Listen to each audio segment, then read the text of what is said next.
It is your AEW Dynamite review here for Wednesday, February 10, 2021. I am the Solomonster, and that was probably the best main event in the history of Dynamite. If it wasn't the best, it's probably head-to-head, neck and neck with the parking lot brawl, Santana and Ortiz against Best Friends. Definitely one of the best main events in the history of this show. A wild Falls Count Anywhere main event, with Kenta making his in-ring AEW debut, teaming with Kenny Omega to take on Jon Moxley and Lance Archer. This was a taped show tonight. It's pretty obvious when they're taped and they're not live. Just the way certain things are edited. They didn't even show the audience tonight. If you'll notice, they didn't show the fans or anything like that. And for the most part, tonight's show is kind of ho-hum. I mean, it kind of moved along some of the stories. But then the main event came out of nowhere like a shotgun blast. That was a lot of fun. I thought that main event was high energy, all action from start to finish. And I thought Lance Archer looked like a beast. Lance Archer looking like the monster and the murderer that we know he could be. I'm just happy he's finally being featured and they finally found something for him to do. After all those months of him not doing anything. It's like they didn't know what to do with the guy. Now he is settled into, at least for now, he is settled into the role that suits him well. He is the unstoppable monster who actually did get stopped at the end of the main event, but it took a whole bunch of people to do it. I am the Solomonster. I hope you guys are having a great Wednesday night. Please show some support for the channel by hitting that like button, and thank you, by the way, for choosing me for your Dynamite coverage. I sure do appreciate it. And I want you guys to also make sure that you go ahead and subscribe. So if you are not a subscriber, I don't just want you to hit that like button. I want you to turn on notifications so that way in the future, when we have more videos and more streams, you guys will be alerted anytime I go live, anytime I upload something new. So please go ahead and take care of that. Super chats are open. I threw a new one up there involving Nia Jax. So you might see that popping up tonight. You never know. Maybe yes, maybe no. I will be reading your super chats as we go along tonight. We did open with the TNT title on the line. It was Darby Allin defending the championship in the opener tonight, taking on Joey Janela. Joey Janela hasn't really done much to achieve, I think, that status on this show of competing for a championship, but here he was. These two are no strangers to each other. They have competed before against each other on the independent scene. Excalibur mentioned that tonight. And so they went out there. I figured this was just a warm body for Darby Allin to go out there and beat. And that's what Janela was. But I thought this match was actually very good. I thought this was a very good way to open the show tonight. Darby like a cannon going through the middle and the bottom ropes. I love it. I love it. As much as I am sick to death of all the dives, what have I said? Two people in particular, actually three. So I'm kind of expanding my roster of people who I will not complain when they do dives, because at least when they do it, it actually looks devastating. Rey Fenix is one. Darby Allin is the other. And Jungle Boy, I think it works for him too. But that's it. That's my cutoff. As far as the men go, that's my cutoff for the dives. But Darby shot himself out like a cannon, knocked Janela backwards into the barricade. Fujiwara armbar by Darby Allin. Janela gets to the bottom rope. Coffin drop attempt off the ropes. Janela catches him in midair with a German suplex. That was cool. There was a Janela pile driver spot for a near fall. We had an avalanche code red by Darby. Only gets two. But there it is. Already. This poor woman and her hole. This is only the first one. Man, that's gotta hurt. So we have the avalanche code red by Darby for a near fall. Coffin drop follows that. Halfway across the ring, Darby hits this because he's so tiny. He's not a big guy, so he can fly halfway, 3/4 sometimes across the ring. Darby hits the coffin drop. It connects. He gets the win. I enjoyed it. I don't need to see Joey Janela challenging for any more championships for the time being. But for tonight, here's what I liked about it. First of all, the match was good, but here's what I liked about it. Darby Allin is the TNT champion, right? That's a TV title, basically. They don't call it that, but that's basically what it is. It's kind of like their version, in a way, of the TV title. And so Darby Allin should be defending his title more often on TNT. I'm not saying he has to defend it every single week. That's what Cody was doing when he had the championship. But we need to see more of this. We need to see more of Darby defending his title on TV. So let's get some more defenses. Let him rack up some more wins. Because I feel like before this week, when was the last time we actually saw him in a one-on-one match defending the title on Dynamite? I feel like it's been a while. No involvement by Team Taz, and I'm thinking to myself, well, that's kind of strange. I mean, given their threat from last week, that's a little weird. Let's see what happens later on in the show, and sure enough, we'll come back to this. MJF and Sammy Guevara. So we had a pretty major development on the show tonight in terms of the Inner Circle storyline. We had last week, if you remember, we had the image of MJF in the locker room asking everybody to leave. He wanted to talk to the remaining members of the Inner Circle when Sammy left and Jericho, I think, went to go after him. So now, in comes Sammy this week, and Sammy wants everybody else to leave. It's just going to be Sammy, MJF. MJF tells Wardlow, you two, leave, go to the back, or go get a cup of coffee, do whatever the fuck you want, but you can't be here. So we have the two of them face to face, and Sammy says, look, I know what you're trying to do. And MJF is playing coy. I don't know what you're talking about. I don't know what your problem is. And Sammy says, I know exactly what you're trying to do. You're trying to take over the group. You're trying to take over the Inner Circle. And MJF throws it back at him and says, you know, you were jealous from day one because when I came in, you were no longer Chris Jericho's belle of the ball, right? You and Jericho had a tag team, and now that tag team is dead. You were the apple of his eye. When I came in, that changed. That wasn't the case anymore. So maybe it's you who doesn't like Jericho. Maybe it's you who wants to take over the Inner Circle. And Sammy very sarcastically says, oh, you got me all figured out. You caught me. Yup. You're right. I want to take over the Inner Circle. MJF had put his phone down and he was recording audio. And Sammy sees this and he goes, what are you doing? You recording me? And he grabs his cell phone, he throws it against the wall, and he punches him in the gut. Sucker punch to the gut, down goes MJF. Here's my issue with this segment, and I'm sure a lot of other people are going to make the same observation. Why would Sammy care about MJF recording this audio on his phone when you have a cameraman shooting video of the entire segment? Now, it's a TV show. If it were a case where in the past they hadn't acknowledged the presence of the cameraman, which they do every single week. In fact, some of these guys will physically grab a cameraman and bring the cameraman with them because they want them to film whatever it may be. So they've openly acknowledged that there's a camera guy there who's recording this and shooting this every single week. So just logically, this was so stupid. This whole segment, or at least, what they tried to do there at the end, was dumb. Because all Jericho has to do is just watch the footage back to see for himself. So I thought that was pretty stupid, actually. But this was part of a developing story that would pay off with something later on in the night. We had Cody Rhodes and Lee Johnson teaming up to take on Peter Avalon and the former NXT star, and I do use that word loosely. He made a few appearances on NXT few years ago, wasn't really a star. Cezar Bononi, who has been making appearances on AEW Dark. So before the match started, Cody went over to Arn Anderson's son.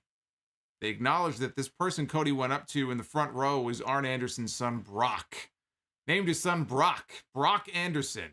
And he goes over and he shakes his hand, and I'm just thinking to myself, spitting image of his father, only he has actual hair on his head. But the other thing he has in common with his father is the fact that you could take one look at this kid, and I'm assuming he's in his early 20s, maybe mid-20s. They said he just graduated from Northwestern or some university. But you look at him, and if they hadn't mentioned that he had just graduated from college, although I guess technically you can graduate from college at any age, but if he's Arn Anderson's son, he's got to be early 20s. You would look at him if you didn't know any better. He could be in his 40s. He could be in his 30s, his 40s, just like his dad. If you go look at Arn Anderson when he was that age, Arn Anderson could pass as a 40-year-old. I feel like Arn Anderson came out of the womb as a 40-year-old. And so his son is following now in his father's footsteps. He looks very wise for his age. Tony Schiavone said that now that he's graduated, he is trying to make his way in the wrestling world. So apparently we're going to have another Brock. We're going to have another Anderson coming into the wrestling business. So Cody made a hot tag to Johnson coming out of the commercial break. Lee Johnson landed very impressive looking corkscrew plancha out of the ring onto Bononi. Hit a fisherman's neck breaker on Avalon, made a cover. Bononi broke it up. Cody and Bononi, they brawl out of the ring, and Johnson rolls up Avalon for the win. Not very impressive when you need to roll up Peter Avalon for the win instead of getting a dominant, decisive victory. But this was a big deal to Mr. Johnson because this here tonight was his very first victory in AEW. Lee Johnson, who has, I don't believe, ever had a match on Dynamite before. If he did, it was maybe a one-off at some point, but he's an AEW Dark regular for the better part of a year. And he mentioned here that he had a 0-29 record coming into this show tonight. Not one single victory all year long.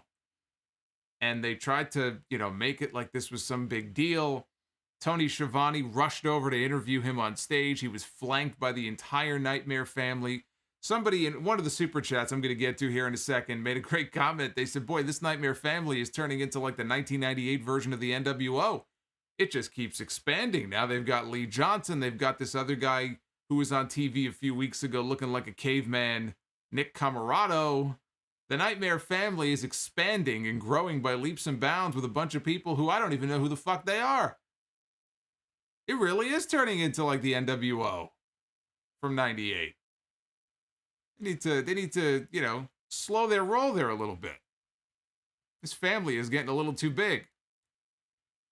But Tony Schiavone is there to interview him, and, clearly he was, and maybe he was supposed to be like this, but he was, nervous. And he said that he was trained by Cody and Dustin, and the Rhodes family is his family. This wasn't very good. The promo, the match itself was nothing. I mean, his nice little flurry of offense is really the only memorable part there at the end. The match was nothing. But the story was this kid just got his first big win. The promo, not very good. No personality. But again, he's not used to cutting promos on Dynamite. And he's trying to sell the shock, I guess, of having his first win come here on TNT tonight. So it might have been that way by design. But I didn't get the sense there was a whole lot of personality being shown there. In time, I'm sure that will come. If he's going to be featured, then he'll have plenty of time to up his promo game. Tony Khan tweeted after this segment, he said, in April, most of the roster could not travel and we needed local talent for Dynamite. Cody Rhodes recommended his pupil. Lee came and worked hard. I was blown away and I kept booking him. With Cody's guidance, Lee got his first win tonight. Congrats, Lee. Now it is official. And he included the image that Lee Johnson is all elite. So I take that to mean that he has officially signed a contract now with AEW. And we'll be seeing even more of him in the future. See, Cody trying to put his fellow family members over. If I were coming into AEW, or I thought, hey, I want to get a shot in AEW, I would go to the Nightmare Factory. I would join the Nightmare family. I'd put that little jacket on with the logo on it. Maybe I'd get a matching neck tattoo because that's your way in. Apparently, you get into this Nightmare family and you're in with Cody and Dustin, you got it made. So let that be a lesson to anybody hoping to get their big break in AEW. Just give up on your own family and join this one. The Nightmare family.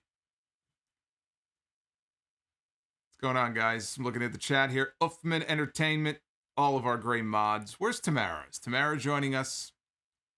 I have to send Tamara a Facebook message about some mod business, if she's listening. We had the Bastard Pack against Ryan Nemeth, Baby Dolph. I'm calling him Baby Dolph because if he didn't want people thinking that he looks and sounds and acts like Dolph Ziggler, then he wouldn't come out looking and dressing and acting exactly like him. So he's Baby Dolph. Pac made short work of him, as he should have. Pac hits the Black Arrow to the back. Nemeth is laying on his stomach. Hits the Black Arrow, immediately transitions into the Brutalizer. Gets the immediate tap out. I love the aerial replay of the Black. First of all, the Black Arrow is easily one of the best finishes in wrestling. I love the Black Arrow. I was praising it back when it was still the Red Arrow. And I love the fact that they protect it. That is a move that should be protected. I don't want to see anybody kicking out of that move. That move has to be held in a different category. And I love the replay of it. The way he lands it, sticks the landing. It's beautiful. Beautiful. So an easy win for Pac. We had Hangman Page. Actually, before I get to Hangman Page, look at Big Show. Big Show saying no. No, you don't like Hangman Page? Let me catch up with some of the super chats. How many Nias have we had so far? I saw one Nia Jax. Did I miss more? Nia and her whole. You may see her pop up a few more times before this night is over. But I want to go back here. Hashway, thank you for the 10 spot. Hashway was number 1 tonight on the super chat column. Patrice. This is why I wanted to mention it, because Patrice is the one who made the comment about the Nightmare Family becoming very much like the 1998 NWO. And Ryan Spies, every day that goes by without Leyla Hirsch joining Team Taz is a disappointing day. You know what? And I've thought that before, because somebody else made that comment weeks ago. She would be a good fit. I think she would be a good fit. They don't have any females in the group. She seems, she's like the shooter of the women's division. I think she would be a good fit in Team Taz. Team Taz ever looking for some female representation? She's a good choice. I agree.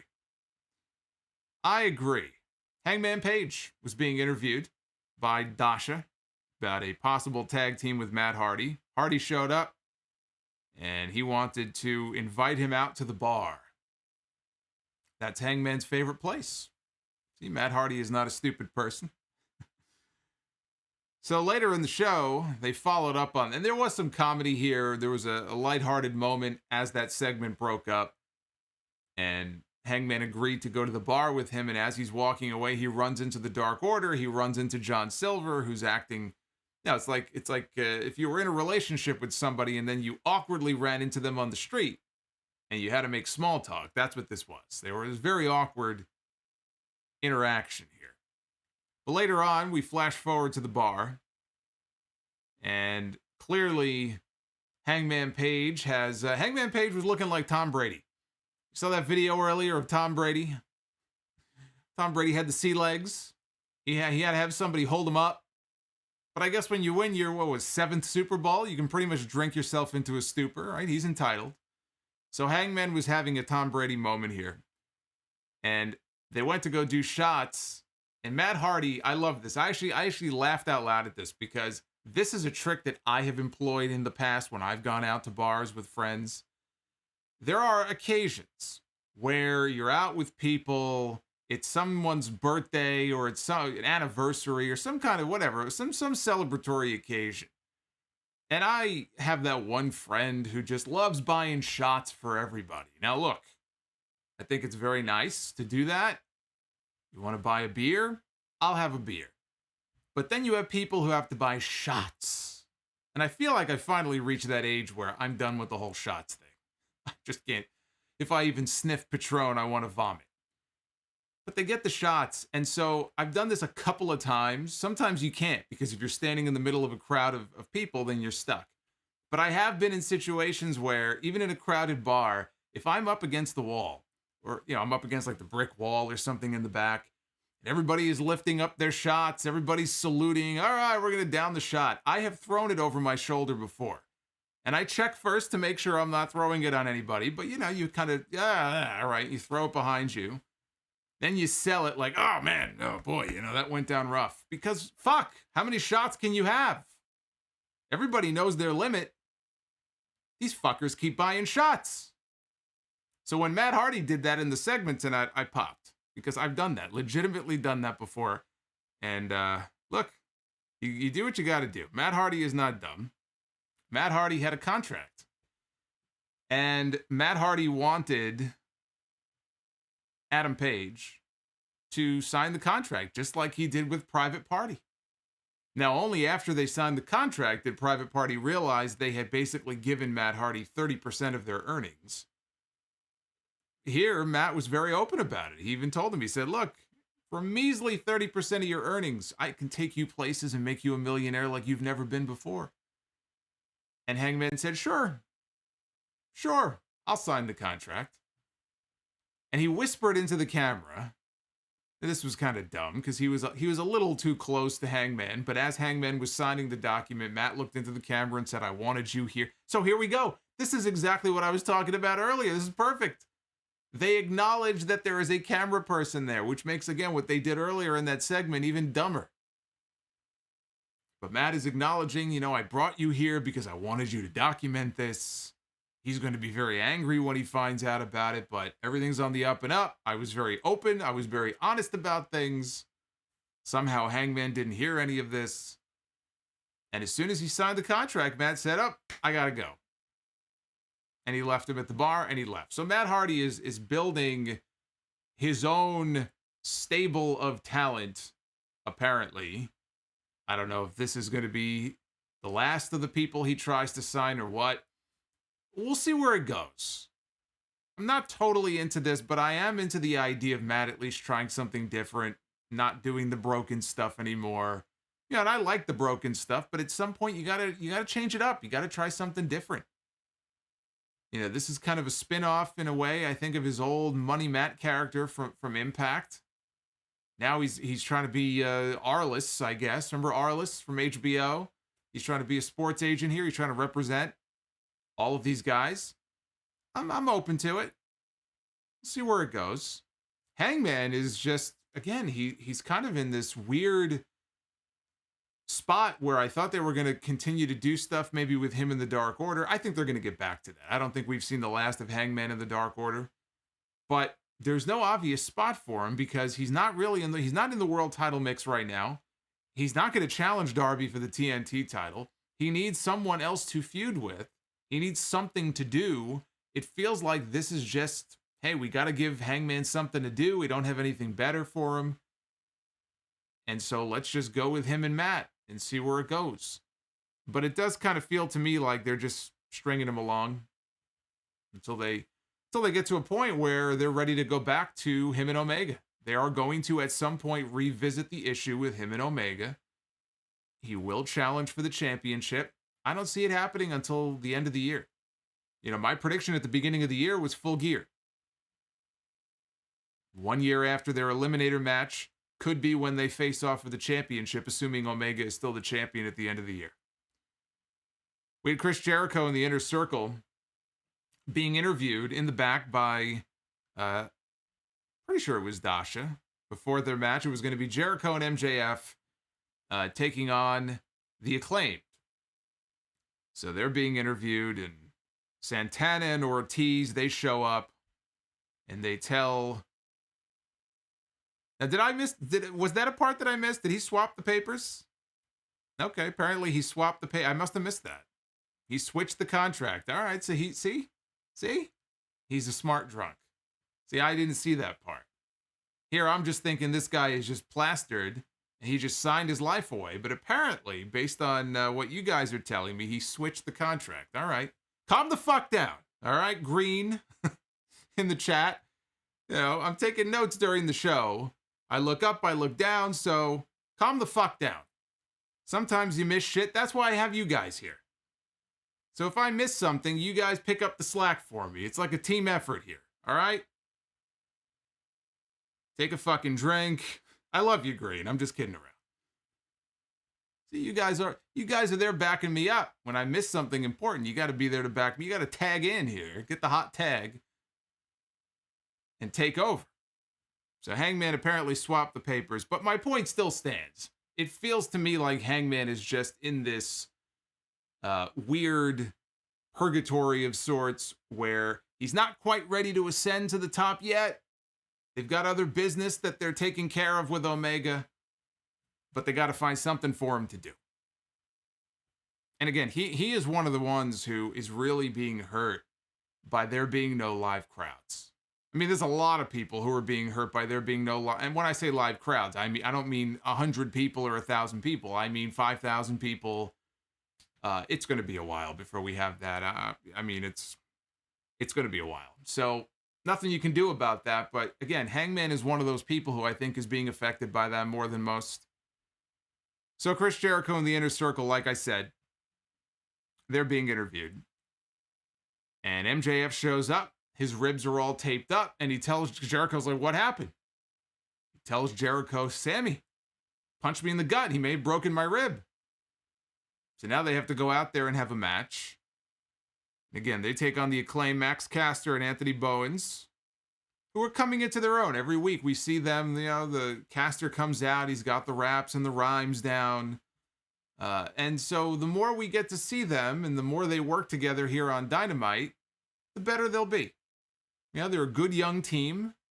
That's what we need more of. We need to see more good young teams. They got plenty of teams in AEW. So it's good that they're getting more TV time. I like that. Because to give them TV time once or twice and then they're not featured doesn't do them any good. You're going to really try to get these guys over. You got to put them on TV as much as possible. So they were targeting the ribs of MJF. He forced Caster into the corner. Jericho made a tag. And MJF and Jericho beat him down. Frequent tags back and forth. That went into the commercial. So they come back from commercial. We're heading into the finish. The referee is distracted. Jericho goes for the lion salt. And as he hits the ropes, Caster, who's on the outside, whacks him in the head with the boombox. And Jericho goes down. Close near fall. I didn't think they were going to get it because Jericho and MJF are number one contenders now. I didn't think they were going to take the loss here. So Jericho kicked out. Acclaimed set up for their claim to fame finish. Jake Hager knocked Caster off the top rope. Jericho landed the Judas effect for the win. So after the match, Sammy Guevara's music hits. Sammy was the only member of the Inner Circle who was missing from this whole segment until he came out. And out to the ring comes Sammy, and he confronts Jericho, and he says to him, do you remember what I told you back in December? I think he said maybe the December 9th episode of Dynamite. He said if there was one more issue with MJF, just one, I was done. And he goes, I'm here to tell you I'm done. And what that means is that he is out of the Inner Circle. Sammy Guevara has left the Inner Circle because of MJF. He gave Jericho an ultimatum. MJF is still fucking around with him. He's done. Puts the mic down and he walks out. Alex Marvez catches up with him after quitting the Inner Circle and wants to know, well, what's going on here? What's next for you? And Guevara tells him that he just needs to take some time away and just refocus and just take some time away from this place. So I don't know how long he's going to be gone for. I don't know if he may, who knows? He could show up in Impact, right? Who knows? Maybe they'll sell it by having him wrestle on Impact for 6 weeks. But I would guess MJF or Sammy is going to be gone for a little while.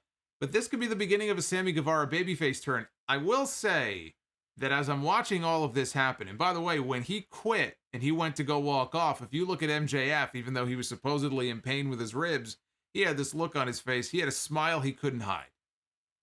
He seemed very happy about this development. But I couldn't help but wonder if we were going to get some kind of big swerve at the end of all that. I don't know that it's going to be a big swerve, but if we were to find out that Sammy and MJF were actually in cahoots and just orchestrated this entire thing, this whole sham of Sammy pretending he doesn't like Max. And in the end, they work together to oust Jericho.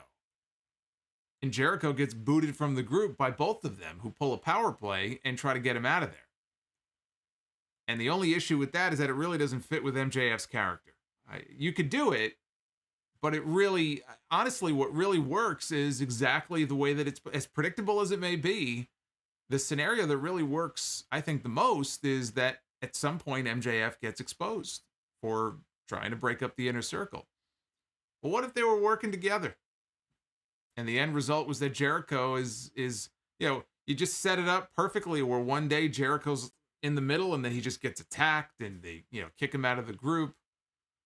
I'm not saying that's where it's going to go, but it just doesn't, I don't know, it just doesn't fit. It doesn't fit MJF's character. Tony Schiavone brought out Sting. Another hard week at work for the man called Sting. Sting comes out. He was going to talk about his upcoming street fight at Revolution, him and Darby Allin against Team Taz. Before he could even get a word out, Taz pops up on the screen. He is sitting in a truck, right? Pickup truck, I think it was. Powerhouse Hobbs, who I maintain, I said this on the podcast on Sunday, Butch Reed, who just passed away, was a big fan of Powerhouse Hobbs. He would even leave little Instagram comments on some of his photos.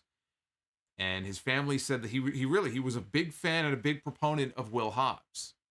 And the first time he saw Will Hobbs, he made the comment to his kids. He said, that's the next Hacksaw. Because before he came to WWE, Butch Reed's nickname was Hacksaw. He wasn't the Natural until he came to WWE. He was Hacksaw Butch Reed.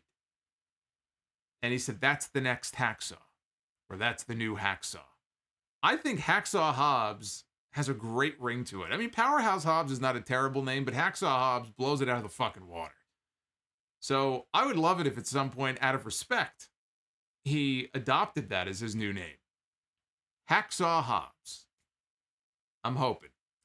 But he's sitting in the passenger seat, and Taz says, hey, Sting, I want you to see, we got our passenger. We got a buddy of yours here.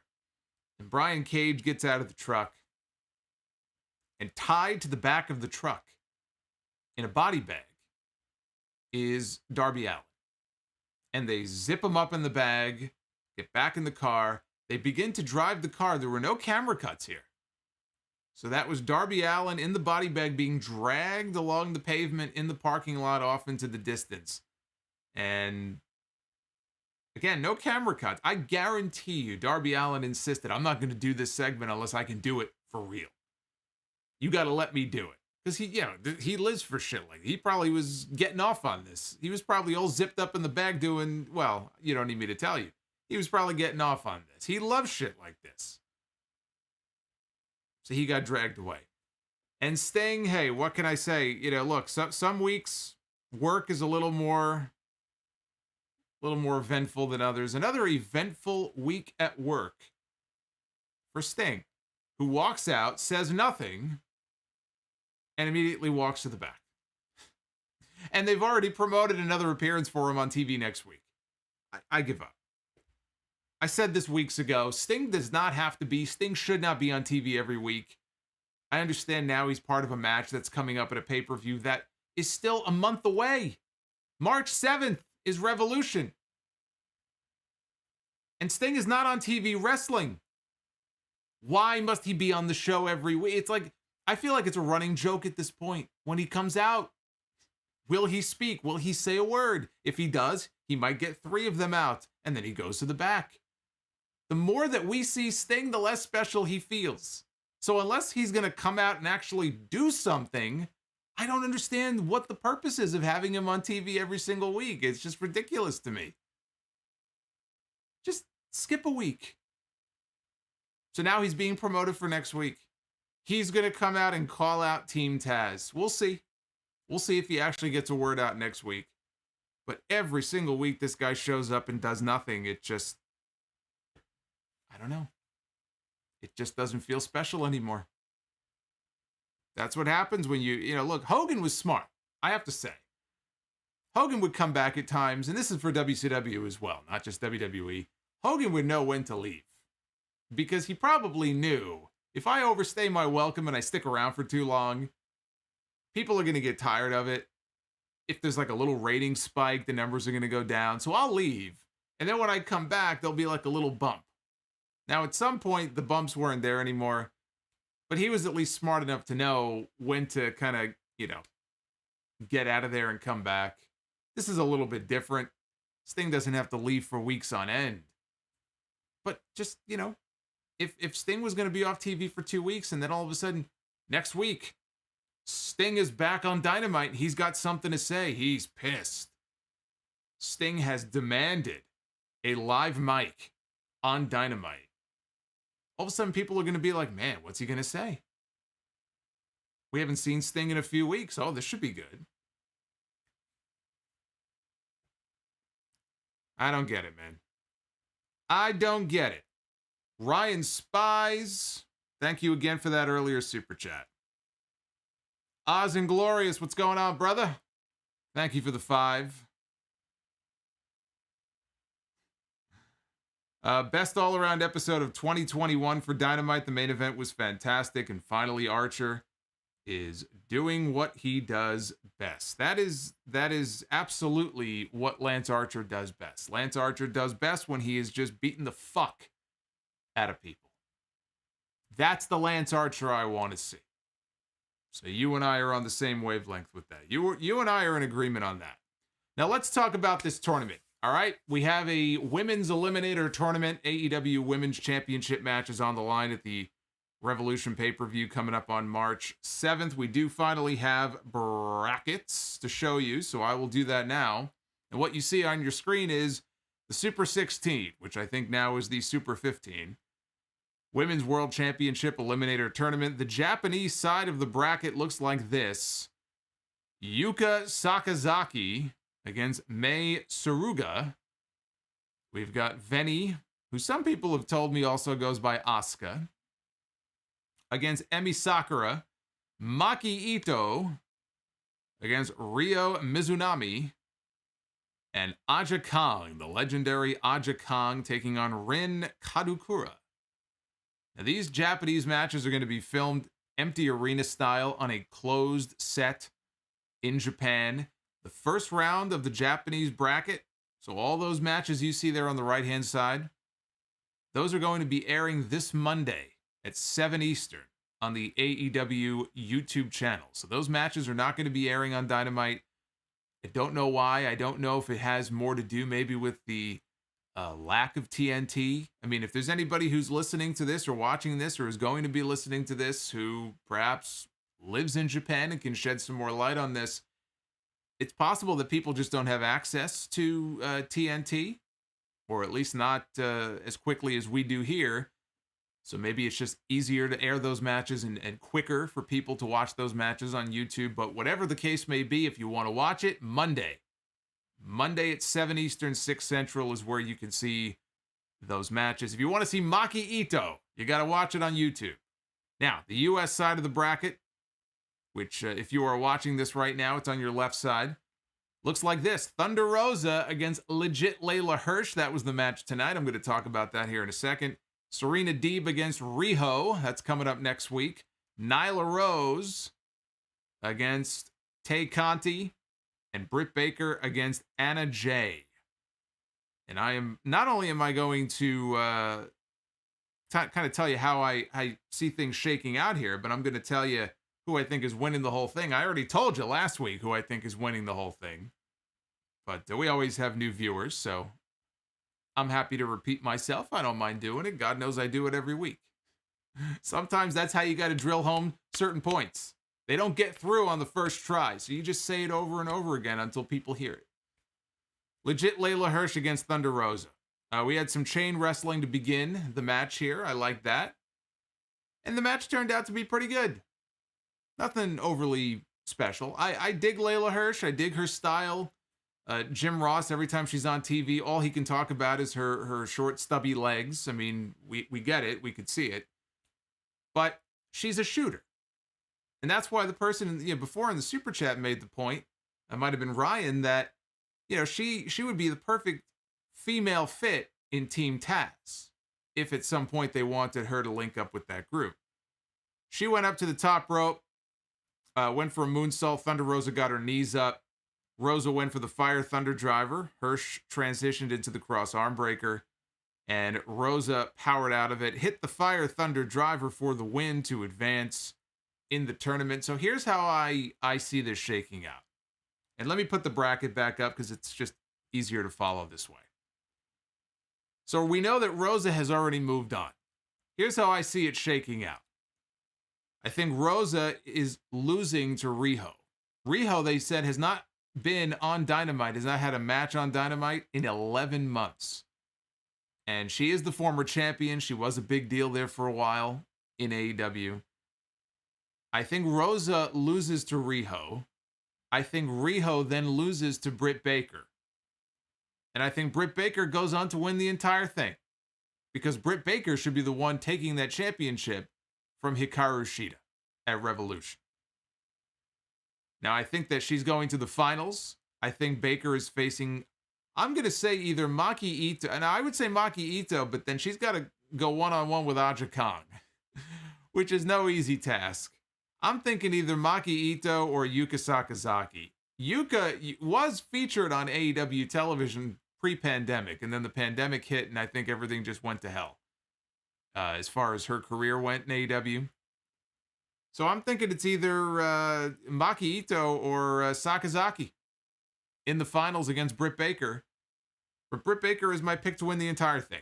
I think a heel has to take that championship off of Shida, and I think that Britt Baker is the perfect person to do that. You can come back around at some point later on, even a few months from now, to Baker and Thunder Rosa. Thunder Rosa could win the championship off of her. But she is my pick to win the tournament. I'm going with the doctor. I'm going with the good doctor. Ems Sanchez in the chat says the god of love and piss. Yes, that is what Maki Ito called her. Actually, I think she called herself the deity of shit.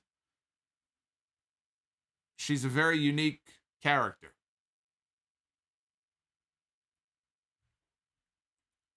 I would say that she's learning English. I think she knows what she's doing. I think this woman knows exactly what she's doing. She's got a lot of people talking about her. I think she's being very smart. Tony Schiavone, there was an interview, because he's the interview guy. So Tony Schiavone was conducting an interview earlier in the day with Jungle Boy, sitting in what appeared to be Jungle Boy's kitchen. Very odd place to do an interview.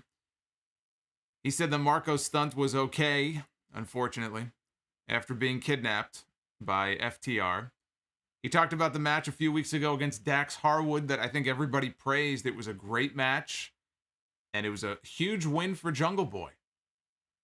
That was a really big, I think, turning point for him in his singles career in this company. And credit to Dax Harwood as well, who's a very good professional wrestler. He went in there and made Jungle Boy look legit in that match. So he talked about that, said it was the hardest fight of his career. He said, we didn't tell on FTR. We didn't get you guys suspended. In fact, just the opposite. We don't want you guys suspended. We want you guys in the ring. The last thing we want is you guys suspended and off TV. So you can't blame us for that. You can't blame Jurassic Express for that. He says, I want you back on Dynamite so that I can make you, talking about Dax, so I can make you my bitch. So the WWE talent are not the only talent who love throwing that word around. I've said that on the podcast, right? All these WWE promos, you know they're getting serious when they start throwing the B word around. And that goes for the men and the women. They do it, I feel like, every week. You could have Carmella dropping the word in a promo. Roman Reigns drops the word in a promo. Kevin Owens drops it. Randy Orton drops it. Edge drops it. It's like calling Marty McFly chicken in Back to the Future, which I think was the movie that actually aired tonight before Dynamite. I think that was the lead-in. You call Marty McFly a chicken, it doesn't matter where he is or what he's doing. He stops in his tracks, and you are fucked. You don't want to call him a chicken. So in wrestling, just remember that. If you're going to cut a promo, if you're trying to get your message across to somebody and they're not hearing it, right? It's not making sense. They're not taking you seriously. You just call them a bitch. That's it. That's all you have to do. I'm going to make you my bitch. You look like a bitch. You dance like a bitch. You sing like a bitch. You wrestle like a bitch. You are a bitch. That's it. That's wrestler speak. That means that Shit's getting real now. No different in AEW. Which brings us to our main event. Bitch. It's Kenny Omega and Kenta. This was Kenta's in-ring AEW debut, taking on Jon Moxley and Lance Archer. Falls Count Anywhere match. Kenta had the IWGP United States Championship briefcase with him that he's been carrying around for 6 months. Because of the pandemic, he never got his match with Moxley. This poor fucker's been carrying this briefcase around for half a year. So he brought it out with him, and Moxley had the IWGP US title. Now, he's been champion for the entire year. Exactly 1 year ago is when he last defended that title. I think it was against Minoru Suzuki. And this is the first time that he has been acknowledged on Dynamite as the IWGP US champion, and that he has actually walked out with the IWGP US championship belt. By the way, this match with Moxley and Kenta that's going to be airing on TV on February 26th on New Japan Strong, that match is already taped. That match has been in the can apparently since the beginning of December. So it's going to be funny if we end up seeing Kenta win the championship, looking back at this, knowing that Moxley was walking around with a title that he already lost. So, and I don't know the outcome of the match. I would have to think that, boy, Kenta might want to hang it up if after all this time, all this waiting, and then he finally gets the shot and he loses. How fucking embarrassing that would be. My guess is he's winning the title. But for tonight, Moxley had his belt with him. Darlene thinks that the IWGP US belt is beautiful. I think it is a very good looking belt. You know what else is beautiful? This. Before we move on here into what happened in this glorious main event, I have to present you with this glorious free trial. This is one of our new partners. Say hello, everybody. Say hello to Amazon Music, because they're giving you guys a 30-day free trial, courtesy of the Sound Off. All you got to do is go to that link on your screen, getamazonmusic.com/Solomonster. Sign up and you get 30 days free of the Amazon Music Unlimited service. You can listen to the Sound Off on there too. Plus any other music you might want to listen to. So take advantage of it. They're our new partners. Say hello to Amazon and get yourself free 30-day trial of the service. I love giving away free shit for you guys. I hope you guys will take advantage of that. Show them some love so they know that the Sound Off family is not one to be fucked with. Sound Off Army coming out in full force. So, this main event here. Bell rings. Kenta immediately hits Moxley with the briefcase. Just wallops him with it. Then he nails Archer with it from behind, who no-sold it. Now, I knew when they announced this Falls Count Anywhere stipulation, it was probably going to end up being this just wild, wacky brawl. I like a well-done Falls Count Anywhere match, because so many times in WWE, you know, and maybe even sometimes in AEW, although I don't know how many of these they've had in AEW. But so many times I've seen Falls Count Anywhere matches where they don't take advantage of the stipulation. So they'll brawl around ringside, they might go into the crowd, and then they go right back to the ring, and it's such a waste. Some of the most fun I had, honestly, during the Attitude Era were when they were having fun with the hardcore title. And, you know, I enjoyed the Crash Holly 24/7 hardcore title stuff. But when you had Al Snow and Bob Holly and the Big Boss Man, and they were brawling into the back, into the snow. It was snowing outside, I think, once when Road Dogg won the hardcore title. There was a SummerSlam where Boss Man and Al Snow literally brawled out of the building, across a street with incoming traffic, cars driving up and down the street, into either a bar or a restaurant that was right across the way. You had the battle into the Mississippi River, right, at the St. Valentine's Day Massacre with Holly and Snow. So I love stuff like that. I just thought that was a lot of fun back when they did it all those years ago. And so many times now they don't take advantage of the stipulation. Here they did a better job of actually taking advantage of the stipulation. They didn't just go outside the ring, although a lot of time was spent around ringside. But they at least went up into the stands. They went to the back. They ended up in the kitchen. They could have even been a little more creative and taken it to a couple of other places. But I like the chaos of this match is part of what made it so fun. Omega hit a garbage can assisted moonsault to Jon Moxley from the middle rope. Kenta followed that up immediately with a corner drop kick, kicking the can back into Moxley's face. Mr. E in the chat, I'm pretty sure it was the St. Valentine's Day Massacre. You talking about the Mississippi River? You might go fact check me on that, but I'm pretty sure it was the February pay-per-view. I could be wrong, but I believe it was on that show. Because Fully Loaded was a summer show. When they brawled into the river, it was cold outside. So I'm pretty sure it was still winter time when that happened. So Lance Archer brings a ladder into the ring and he uses it on the heels. They go to break, they come back, and here's where things really picked up. They come back from break, nobody's in the ring. They're all in the audience where the wrestlers are. They're brawling over there. And Kenta gives Peter Avalon the go to sleep.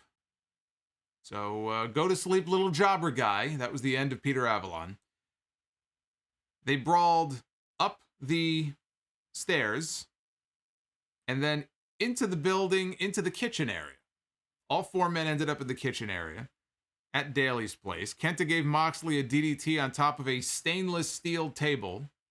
What did Excalibur call it? I actually like this JR line. Excalibur saw them brawling on top of this stainless steel table. And he said, they're brawling on top of the kitchen surface, or he used some weird technical term for it. And Jim Ross was like, it's a table, Excalibur. Like, you don't have to overcomplicate it. So he gave him a DDT on there and then put a crossface on him until Lance Archer hit Kenta with a box of potatoes. Spuds were everywhere. Moxley used a potato as a weapon, and Tony Schiavone got the line in. He potatoed him. It would have been commentary malpractice for somebody not to use that line. So at least we got the potato line. Omega and Moxley, they brawled back outside and then eventually back into the arena down by ringside. Moxley pulled a kendo stick. Of course he did. Moxley pulled a kendo stick out. Leave the kendo sticks, please, for Hikaru Shida. That's her gimmick. Let her have that. Let her have that. So he used the stick on Omega. Kenta and Archer, they're now back from the kitchen. They brawl back through the entrance tunnel over by the announce desk. Archer is going to powerbomb Kenta through the announce table. So the announcers scatter. Jim Ross is like, I'm getting the fuck out of here. He gets up. Tony Schiavone gets up. And Archer is going to powerbomb Kenta. Kenta, though, wiggles out of it. And Archer is now going to charge towards Kenta. Now, I figured, okay, Kenta's going to duck or sidestep him, and Archer's going to go flying over the announce table. I don't know where Archer went. Kenta did manage to avoid him, but he immediately jumped off the stage down onto Jon Moxley, who had been laid across the table by the ring announcer area where Justin Roberts sits. Omega had put him on the table, and Kenta comes flying off the stage with a double stomp. Table didn't break. Table, it did fall over. It did not break, but that was a hell of a spot to watch him flying through the air. Like, I didn't expect him to go flying off the stage. If you were wearing 3D glasses, it would have looked like he was coming right in at you. They shot that beautifully. So that was a hell of a spot. So now we're down to Archer and Omega in the ring. Archer with a massive choke slam. Archer then walks the top rope.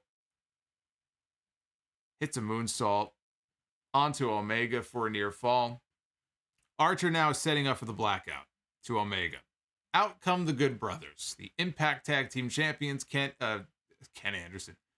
Anderson and Gallows, who believe on Saturday, right, at the pay-per-view that Impact is having, No Surrender, they're defending their Impact Tag Team titles against Private Party. So they come out for the distraction. Archer goes to chokeslam Carl Anderson, who turns it into a gun stun.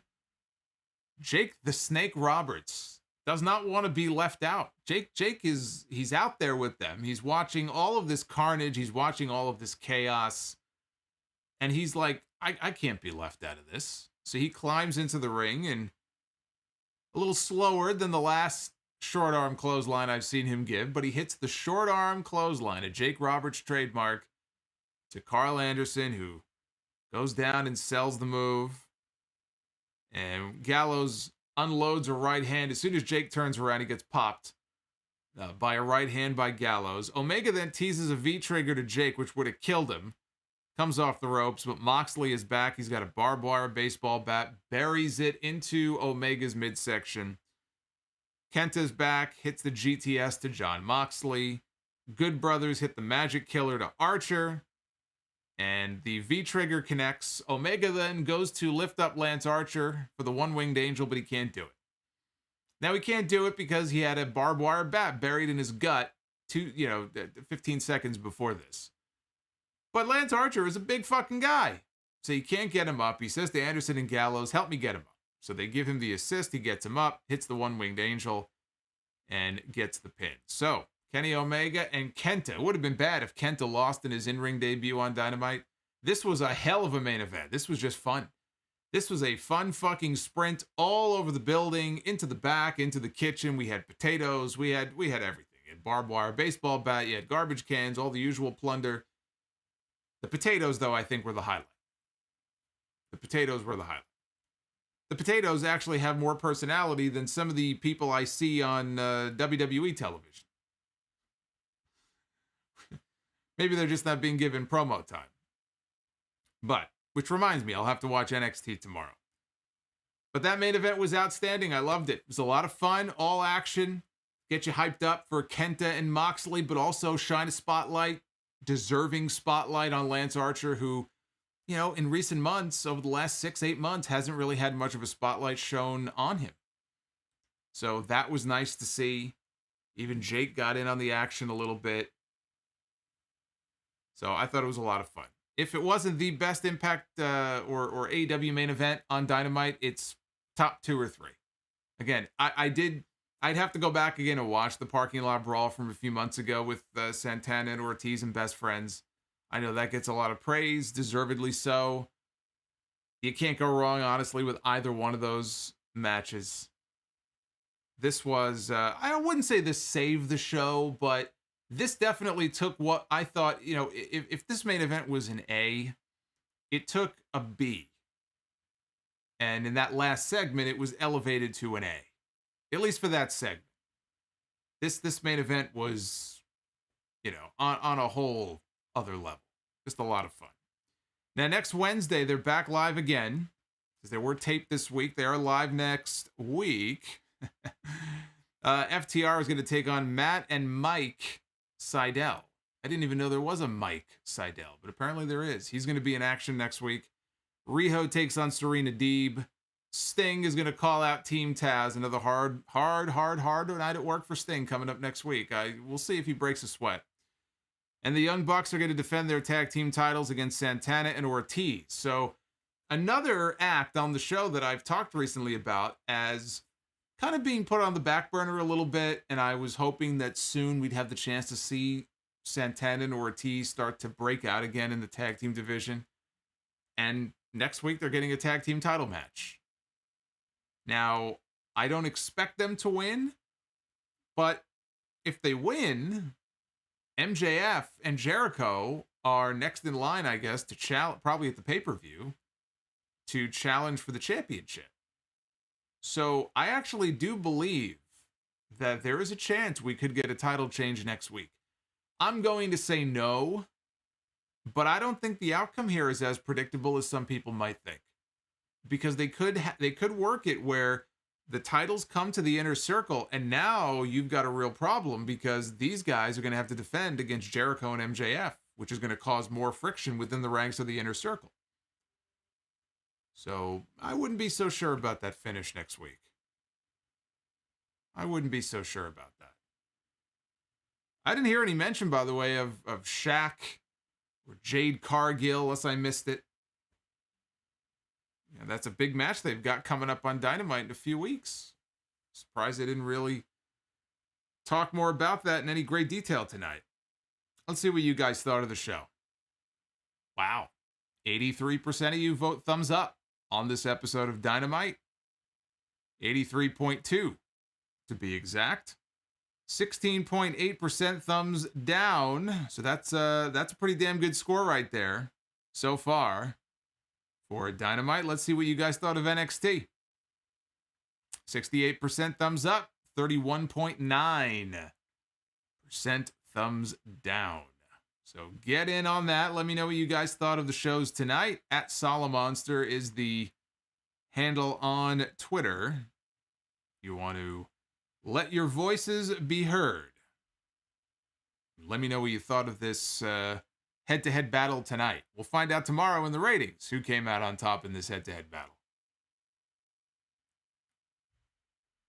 Uffman, thank you for confirming. In fact, he said that there was nothing new tonight on the Shaquille O'Neal match. Well, Shaq now is in training, right?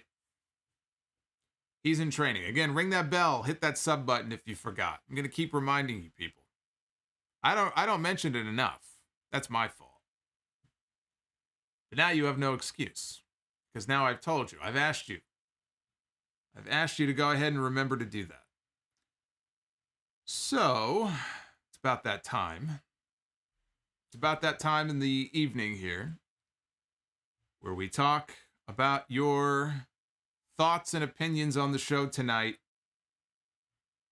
I'm going to get your feedback on what you thought of this episode of Dynamite or anything else, any other questions you might have.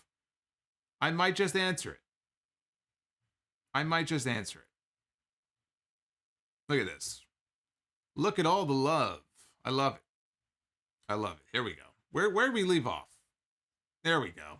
Ken terminated. What's going on, Ken? Always good to see Ken in the chat. I appreciate Ken and his support, always joining for these streams. Says, let's see here. His comment about Butch Reed keeps getting deleted. Yeah, YouTube can be stupid like that sometimes. It's like an auto filter thing, or sometimes you use certain words. Anyway, he says, I was talking about how I don't think Butch Reed would have been a long-term champion like Honky Tonk Man if he was the one to beat Steamboat. What do you think? Yeah, probably not. I don't think so. So I think he would have lost it a lot sooner. Especially, look, if Honky Tonk Man outright refused to do the job to Savage in early 88, I don't know that Butch Reed would have done the same thing, because Honky was thinking, if I leave and go to WCW, it's going to hurt my value if I lose here on this big NBC show. So I think either way, Butch Reed would not have held that championship for nearly as long as the Honky Tonk Man did. Tyler Williams, Dynamite was great tonight, following the trend of February being the best month for AEW. What is your prediction for the Elimination Tournament Finals? Britt Baker, as I mentioned before, she was my pick from the moment I found out they were doing the Eliminator, and I'm sticking with her. Joe Olivo with the $20. Thank you, Joe. I appreciate that. Thank you very much. I give you a very hearty thumbs up. More hearty than Orange Cassidy would. It is official. Sammy Guevara is a babyface.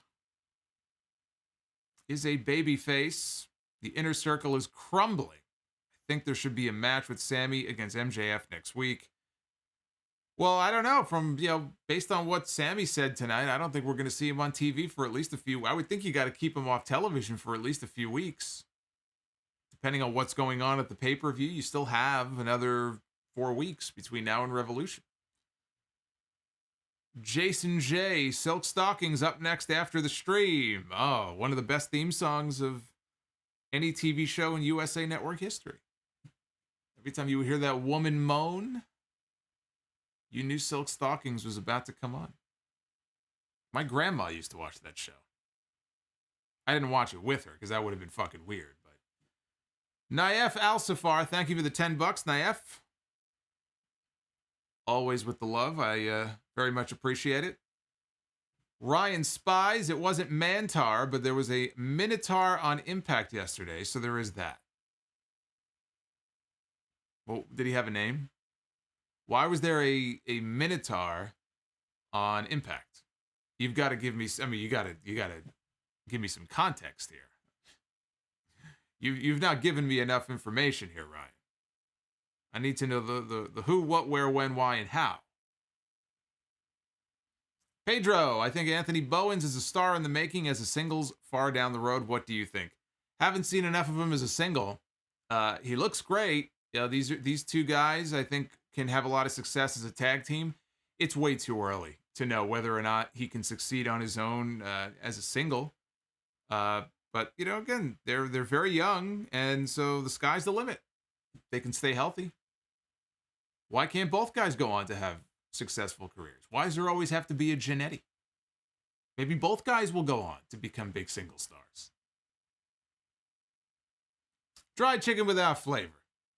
Hey, by the way, dried chicken without flavor. I heard you shout it out. You're dropping super chats to Tony Schiavone over on that post AEW stream. Was it last week? I heard, you don't think I pick up on these things. I heard Tony Schiavone shout out dried chicken without flavor, and my antenna went up. I said, what?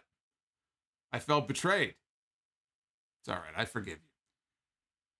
When every time Justin Roberts says North Carolina, I am calling Kenny Omega Michael Jordan.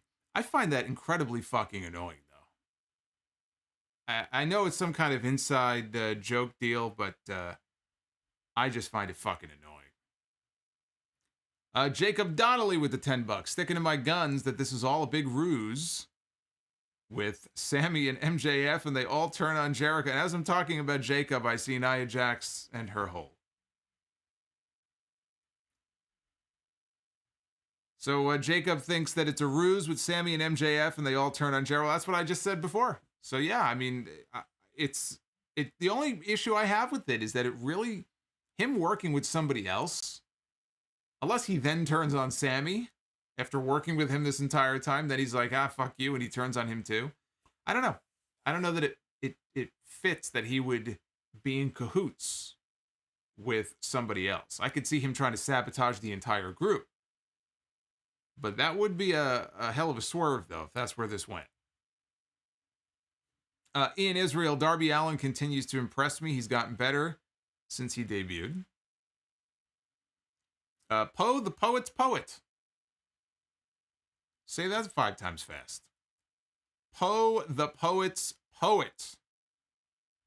Hey, Solomonster, I've been listening to you for 10 years. This is my first time super chatting because I'm a bit tipsy. Keep up the good work. Have you been downing shots?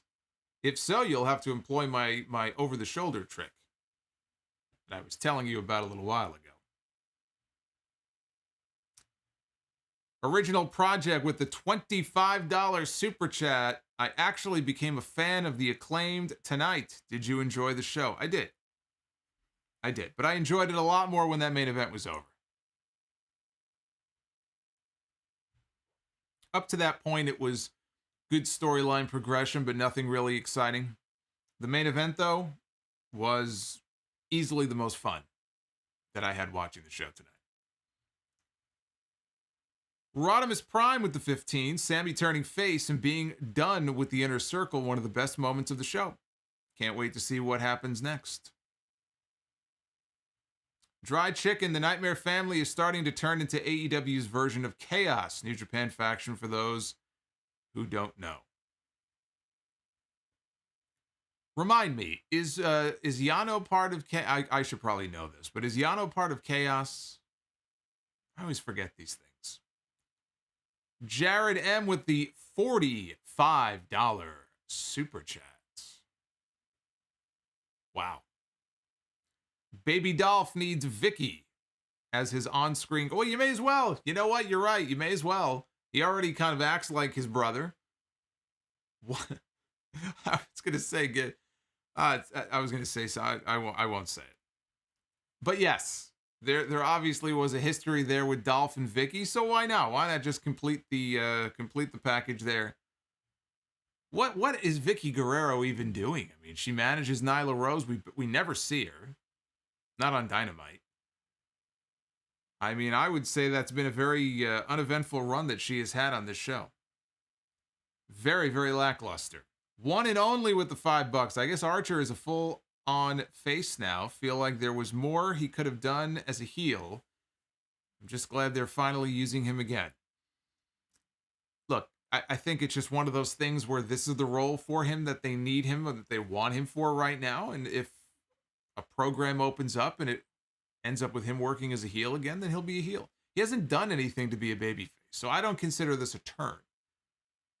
Now, the longer this goes on for, if he's only facing heels, then you can say, okay, he's a babyface. But he's only been doing this for such a short period of time. All it takes is in a few weeks on TV for him to attack one of the baby faces because they pissed him off for some reason, and all of a sudden he's a heel or he's a tweener. So I wouldn't necessarily call Lance Archer a heel just yet, or a baby face. GV 2186, managerial Matt Hardy is brilliant. Food Hive, I popped for the Acclaim tonight for the first time.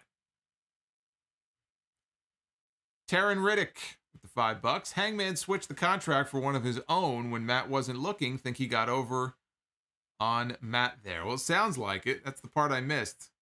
He outsmarted Matt Hardy. Kayfabe for the win. Predicting Hangman beats Omega for the belt, but it all out, since it would make 2 years after he failed to beat Jericho because he was not ready. I'd say Full Gear only because, well, for two reasons. Number one, it's a year since their last match. And I think Full Gear, that was the whole inside joke with Hangman. I mean, that's how the event got the name. That's kind of like Hangman's event now. But yeah, if they do it earlier, then All Out would be the place to do it. Dry Chicken, something tells that Private Party, Hangman, and Matt Hardy will accidentally get involved with the Elite storyline, which will lead towards Omega and Page. The Cheeseburger. Are we going to see AEW talent in this year's G1? A little too early to tell. The longer this working relationship goes on for, it's certainly a possibility. At least a few names.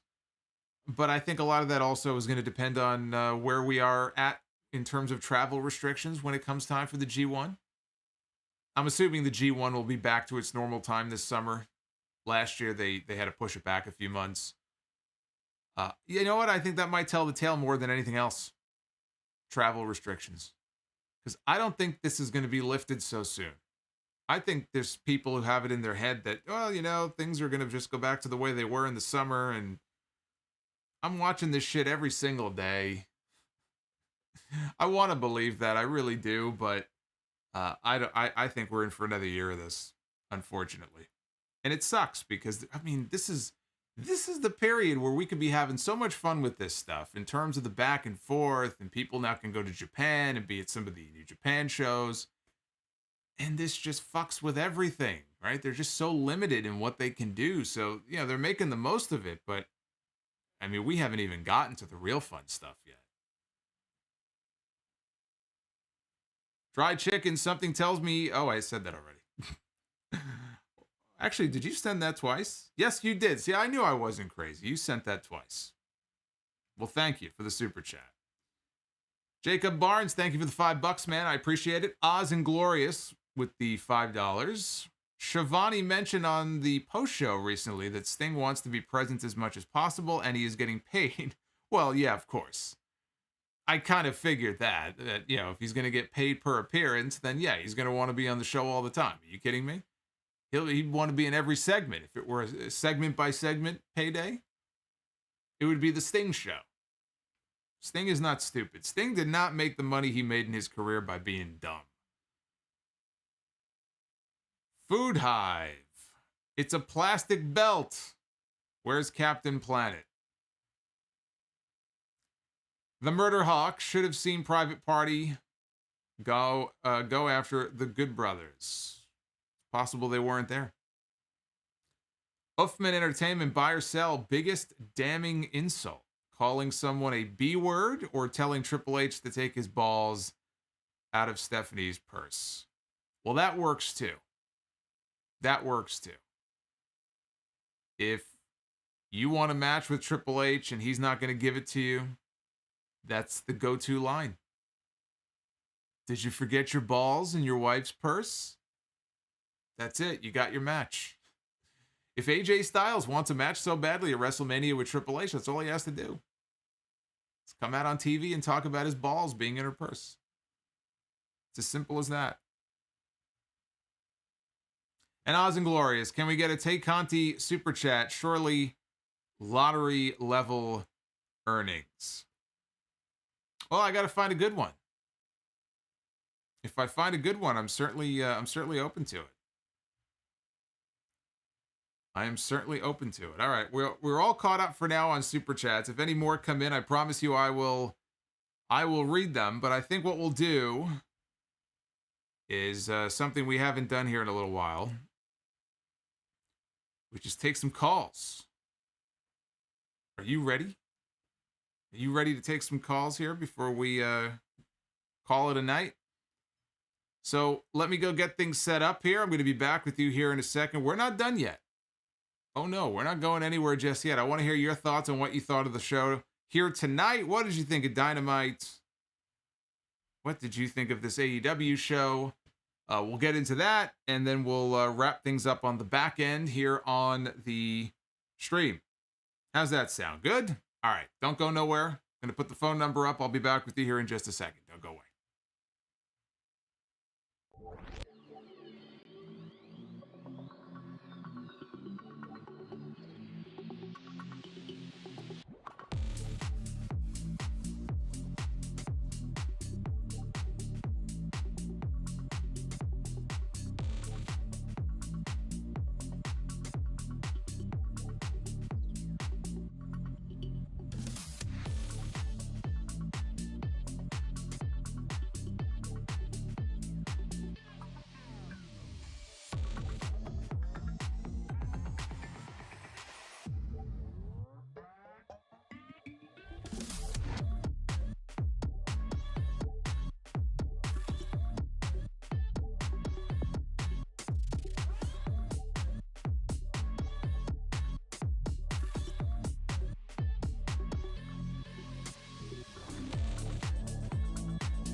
All right, we're back.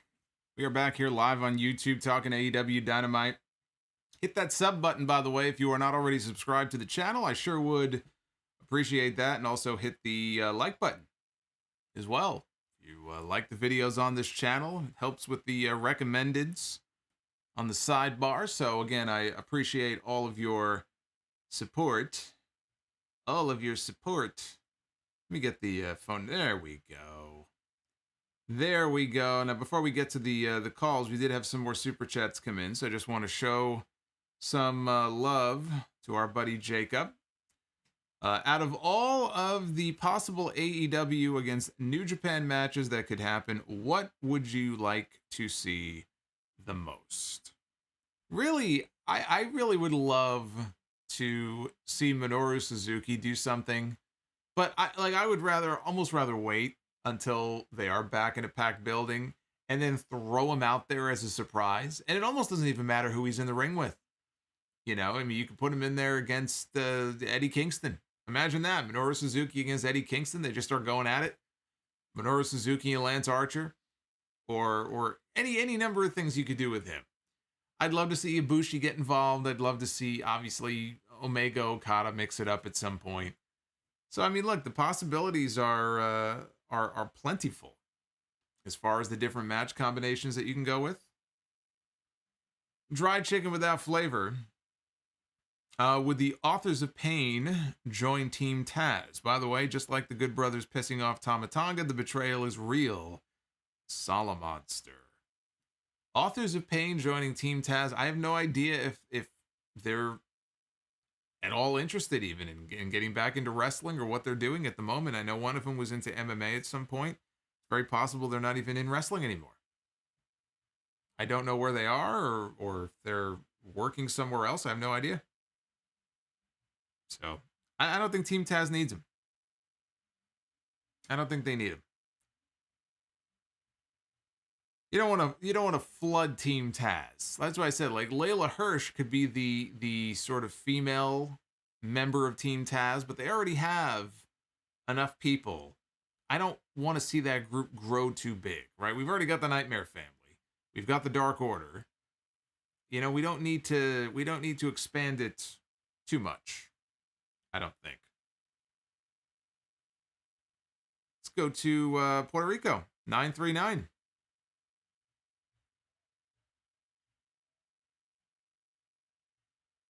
What's going on? Oh. Hang on. Well, hang on one second. I want to make sure people can hear you because I don't know that they can. So let me before.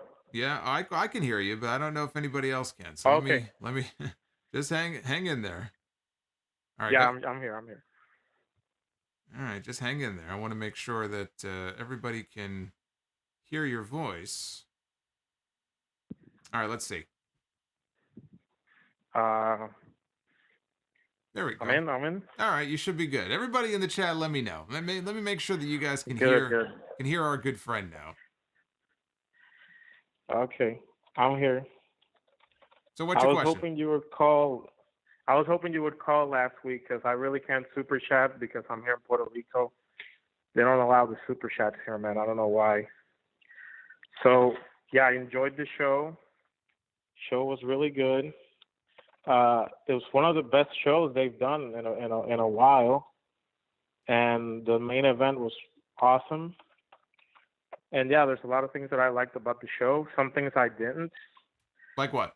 I know there's a lot of people that are. I mean, there's a lot of AEW fans on the chat that I know love the Young Bucks, but I don't know. I mean, I can enjoy their matches, but their promo work, I don't know, man. I just don't get their characters. I don't know what they're supposed to be. Are they frat boys? I mean, are they like they're jocks? I don't know what the Young Bucks are. I don't know if they're baby faces. I don't know if they're heels. I just don't get their whole characters and the way they set up the match with Santana and Ortiz. Man, I just wish Santana and Ortiz would do more on the show. Yeah, I agree, and I've been saying that, and it looks. I mean, look, they're getting a title match next week, so we'll see what the outcome of that is. But they should be featured more. They've just been background players, I think, for too long. Yeah, exactly. And I was hoping like if they would revisit that rivalry, that was like the first rivalries in the promotion. If they would revisit that rivalry, it would be with a better reason than just like, hey, let's just pick a match and let's give them a title match. I don't know. That was a little bit too much for me. Like I didn't like that. But the rest of the show was really good. And so, yeah, I had a question. Here's my question. So there was a question I wanted to ask you last week. So because I saw Wrestling with Regret, he did a video about the cinematic matches of 2020. And I wanted to ask you, Solomonster, what is the cinematic match that you thought was the worst, and which one do you thought was the best cinematic match? I mean, I don't know which one would be the worst. I mean, I might I don't remember all of them off the top of my head. I'm sure there were a couple I didn't like as much. The one that I liked the most in terms of the cinematic matches, look, I enjoyed the Boneyard match and I enjoyed the Stadium Stampede. If you wanted me to choose one over the other, I'd probably go Boneyard. I just think I think it was the perfect way for Undertaker to go out. I enjoyed I just think I enjoyed it more than I probably would have if they were in the ring at Wrestle. In fact, I know I would have. Liked it a lot less probably if they were in the ring. So I probably would go with Boneyard as my favorite, and the least favorite, honestly, the only one the Firefly Funhouse match, it was unique.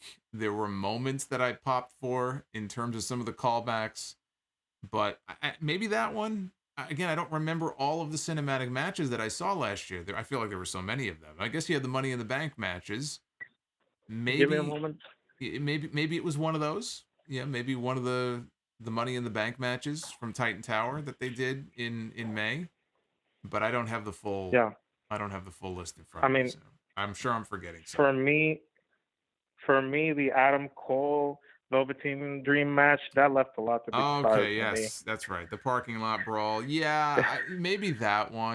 That, you know what? See, that's what I mean. I totally forgot about that one. I think everybody's totally forgotten about Velveteen Dream. Boy, we talk about going from the penthouse to the outhouse. Yeah, it might be that one. Let's not go there. It might be that one. Yeah, that exactly. Well, yeah, I'm working right now at the hotel, so I just got some guests here. So thank you so much for allowing me to call Solomonster. Absolutely. Well, you better get back to work then. Yeah, and everybody have a good night. Yeah. All right, you too. Look at this, calling in the middle of his shift. I want to cost the guy his job, but he had to ask his question. So we opened with our good friend from Puerto Rico, and now we go. Let's see, where are we gonna go? We could do a few. So if you want to try to get in, now's the time. Let's go to Illinois. How about that? 630. Hello? Hello. Hello, Solomonster? That's me. Hey, how's it going? This is Jack from Chicago, Illinois. Hey, Jack. Yeah, I watched the show tonight, and I thought the main event was pretty good, like you said, either up there with that parking lot brawl match with LAX and Best Friends is one of the best of the show. One thing I liked on the show tonight in particular was the Inner Circle segment with MJF and Sammy Guevara. And, let's see. Yeah, I wasn't expecting Sammy Guevara to be kicked out or leaving the Inner Circle this quick. I thought that maybe they were gonna drag that out for a few more weeks up until maybe Revolution. Maybe he costs them the title match against the Young Bucks. Well, he could still do that. But he could still do that. In fact, he might. Yeah. In fact, he probably will. Now that you mention that, because he said he's going to take some time away. We may not see him again until the pay-per-view, and then he comes out and costs him the match. Yeah, for sure. I could see that. Yeah, he said he was going to be away for a little while. Maybe he's gone up until the pay-per-view and gets a little payback at MJF in the Inner Circle. But yeah, absolutely. One of the question I had actually was about Chris Jericho. Do you see him sort of retiring or ending his career in AEW, or possibly going back and finishing in WWE? What are your thoughts on that?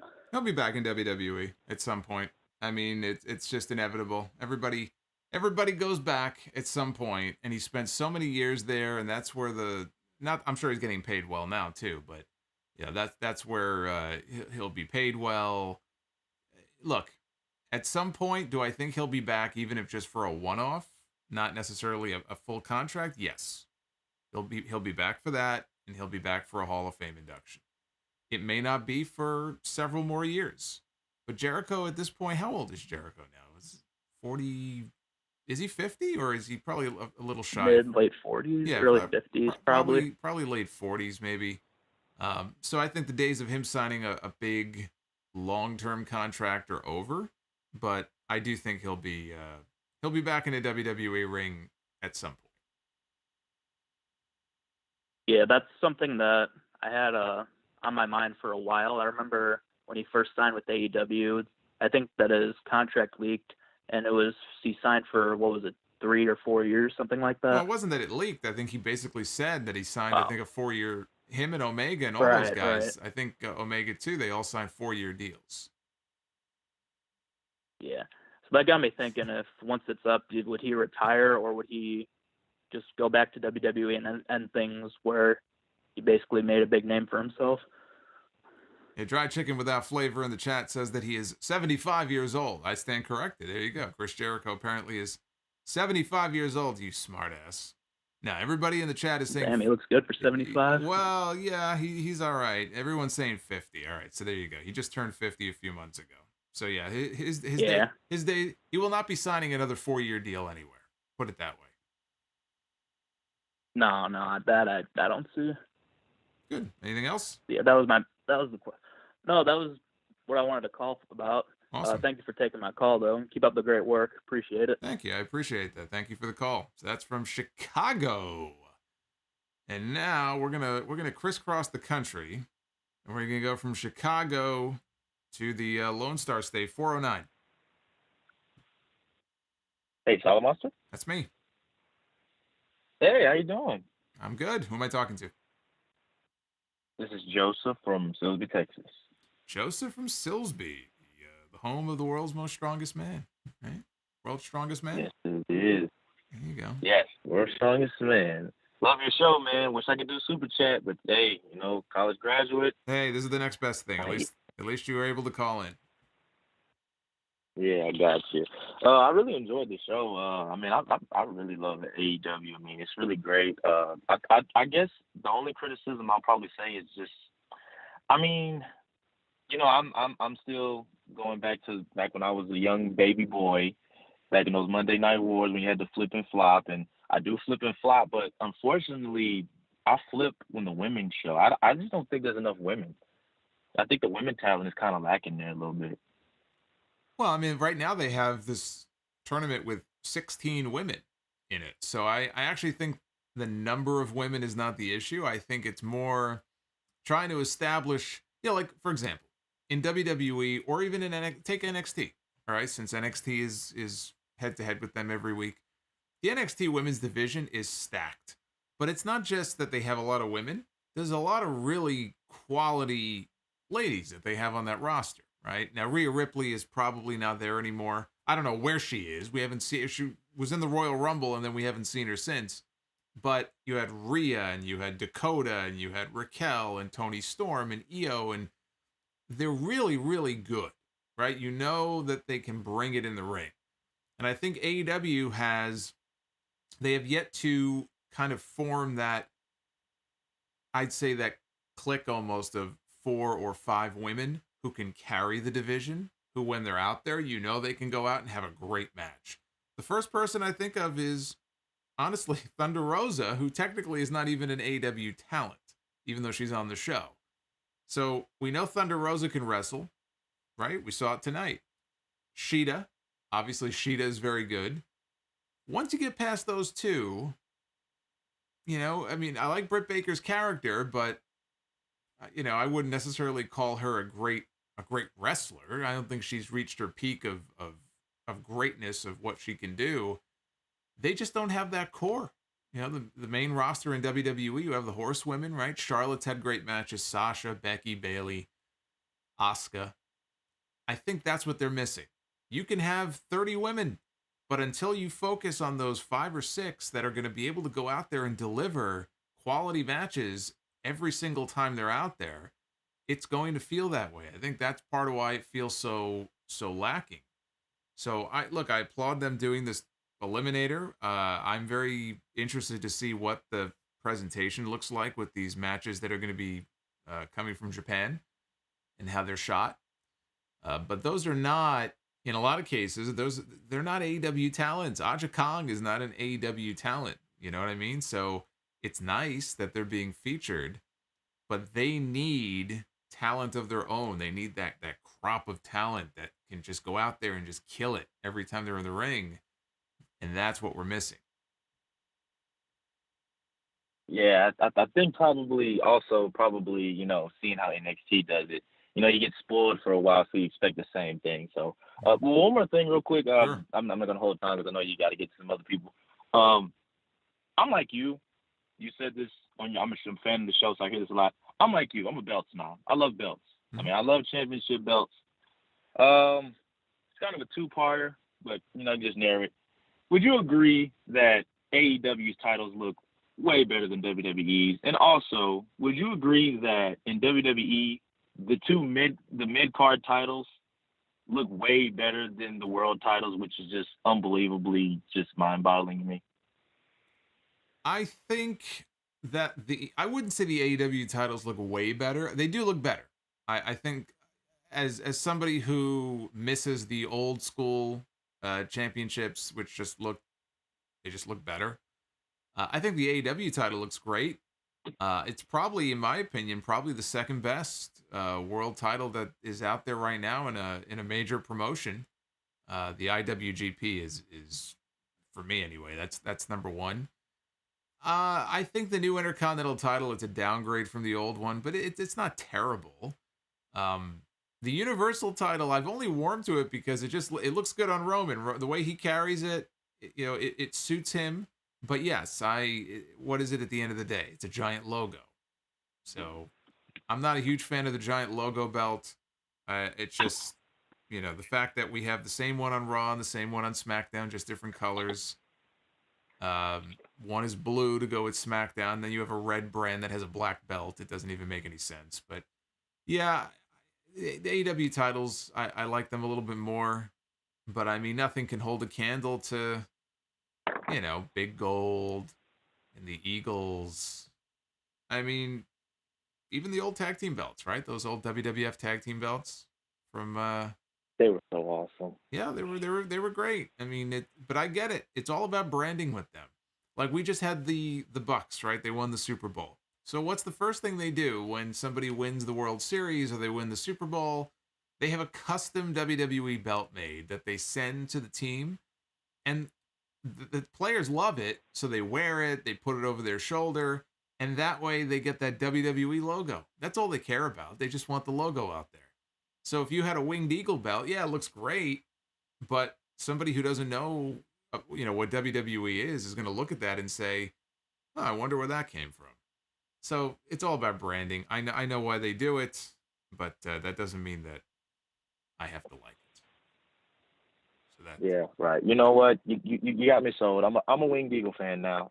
Screw it. I'm Winged Eagle now. Only now. I was Big Eagle. I'm Winged. It took you this long? You've been think, looking at it over my shoulder here on the stream for how many months now? I see it, but I mean, I was born in the Attitude Era. I'm so used to that Big Eagle. That's why it was always my favorite. But you know what? I got that one too. Matches.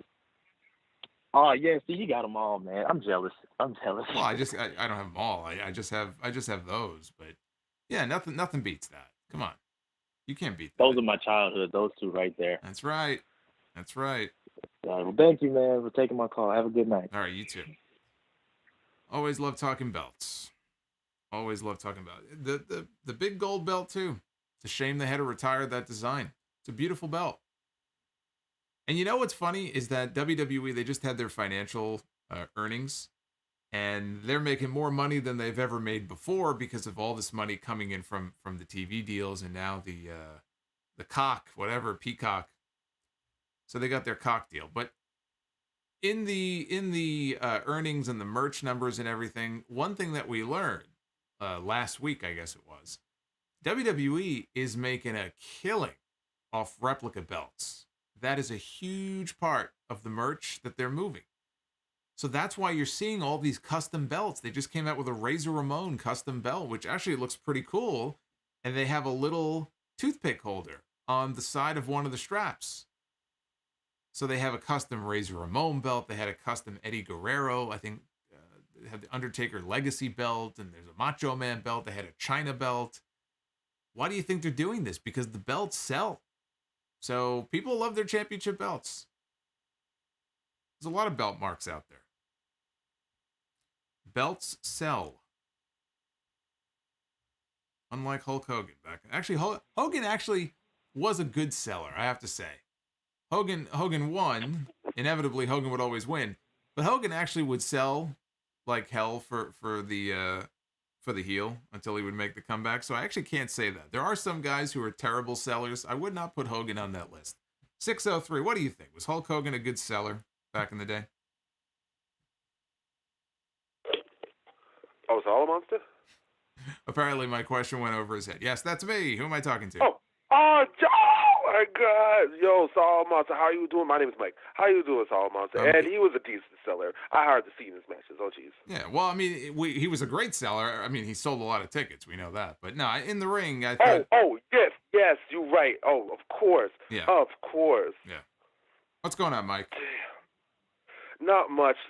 Still hyped from yet another amazing episode of AEW Dynamite. Everything from the main event to Dark Order.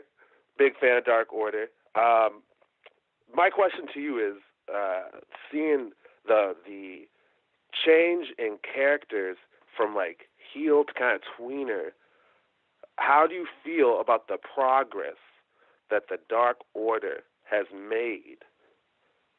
And are you impressed with them? Do you like them? Well, I mean, meh? yeah, I don't know. You say progress. I mean, we'll see. It depends where it leads. They weren't really even on the show this week outside of that one backstage segment. I think it was necessary. I mean, it was just the direction they had to go in, given the circumstances. I don't think anybody wanted to boo the Dark Order right now. And I think there's potential there for someone like Silver. I mean, there's a few guys in the group, even Stu Grayson. They have some really talented guys in that group who I think will, potentially break out at some point. It might happen closer to when they get more people back in the building, because I could see, like a John Silver, I could see him being a huge fan favorite. Yes. But the big fan. Yeah, that's right. Now I don't see him being a world champion or anything like that, but that doesn't mean that he can't have success as a singles or be a TNT champion. So I think that we're just going to have to take a wait and see approach on, where they go with the whole Dark Order thing. I don't think they're done with the Dark Order and the Hangman stuff. So I don't know if Hangman does end up joining or kind of, aligning with them in some way out of this whole thing with Matt Hardy. You know what may end up happening here is, I know he didn't actually sign the contract tonight. He kind of swerved Matt, and we'll see where that goes next week. But as this thing continues with him and Matt, if he's going to feud with Matt, or if Matt's going to take his guys like Private Party and kind of send them after Hangman might need backup. That's what I mean. I don't think we're done. I could see Dark Order kind of coming to his aid, and they all become friends. So I think the Dark Order I think they'll do well as baby faces. I think it's just you can't have them as heels right now. You just can't. Agreed. And speaking of one last thing, because I know you got mad people calling you right now, I also agree with you that Britt Baker, DFD, will win the Super 16 tournament to face off and dethrone the current AEW Women's World Champion, Hikaru Shida. Because honestly, she's the baddest bitch on the block. Am I right or am I right? Well, I mean, you said it. There you go. I mean, she's the one that I picked from the beginning to win the whole thing. So we'll find out, I guess, at the pay-per-view, because I guess that's where the title match is going to take place. So the finals, let's see here. The pay-per-view is on the 7th. So then the finals of the tournament, you know what? I have to see how the brackets are going to shape up. March 3rd is when they're doing the Shaq match. So they might want to build up that Dynamite as a big show. And that's 4 days before the pay-per-view. So the finals could be on that show, and then the title match could be on the 7th, and then we'll have our answer if she's going to be the next champion. Oh, man, I can't wait, Solomonster. Been watching you since 2015, 2016. I love the way you cover stuff, your opinions.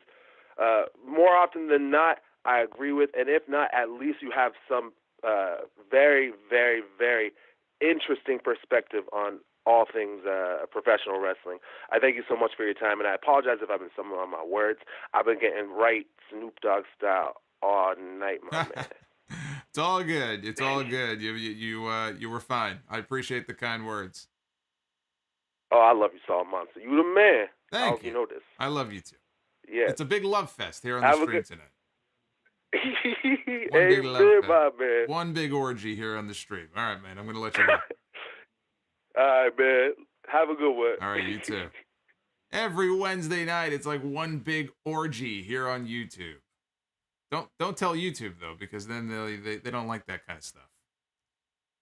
YouTube don't like orgies. Let's see, we got more super chats here before I get to the final calls. Do I see my buddy A. Lavelle? Yes, I do. A. Lavelle, what's going on? Thank you for the $10. Thank you, Solomonster, for all the awesome content. Helps get me through the long and tough work days. You are the best. Spanish Goddish with the 5. What matches do you see happening at Revolution? Also, you need to listen to Just the Two of Us. It's a classic 80s song. Well, Revolution. Let's see. Revolution. What do we know about Revolution so far? We know that we're going to get a women's world title match. I told you what I think it's going to be. We know the Young Bucks are going to defend the tag team titles. So that much we know. And it's probably going to be against MJF and Chris Jericho. So that's 2 matches we know. Darby Allin and Sting are going to have what I assume is going to be a cinematic street fight. Maybe it's not. Maybe it's going to be a regular street fight against Team Taz. So we know those 3. What are we missing here? The world title, Kenny Omega? I assume he's defending against Jon Moxley. So that would be 4. Archer. Then it gets a little foggier. I'm not sure. I think those are the 4 that I'm pretty sure on. We'll have to wait till we get a little bit closer though. It's probably something with Hangman and Matt Hardy, maybe one-on-one. So that's how the card seems to be shaping up to me. So let's bounce to a different place. Man, it is packed in here. Man, oh man. Man, oh man, oh man. Let's go to 989.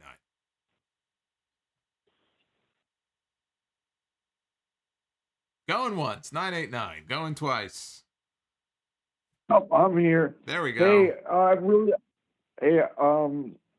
really like the episode. I get a real WCW feel. I mean, you got Shivani, you got good old JR, and on top of that, you've got Sting and Jake Roberts. I mean, give me a break. I mean, WCW in the 2000s and 2001 is basically way better than the current WWE product. I don't hardly watch WWE anymore. It's more AEW. It's really it's really sad that we've gotten to a point where I might agree with you that as awful as WCW was there in the dying days, and there were maybe a few exceptions, there were some younger guys they were trying to push, but putting that on the side, it was just god-awful television.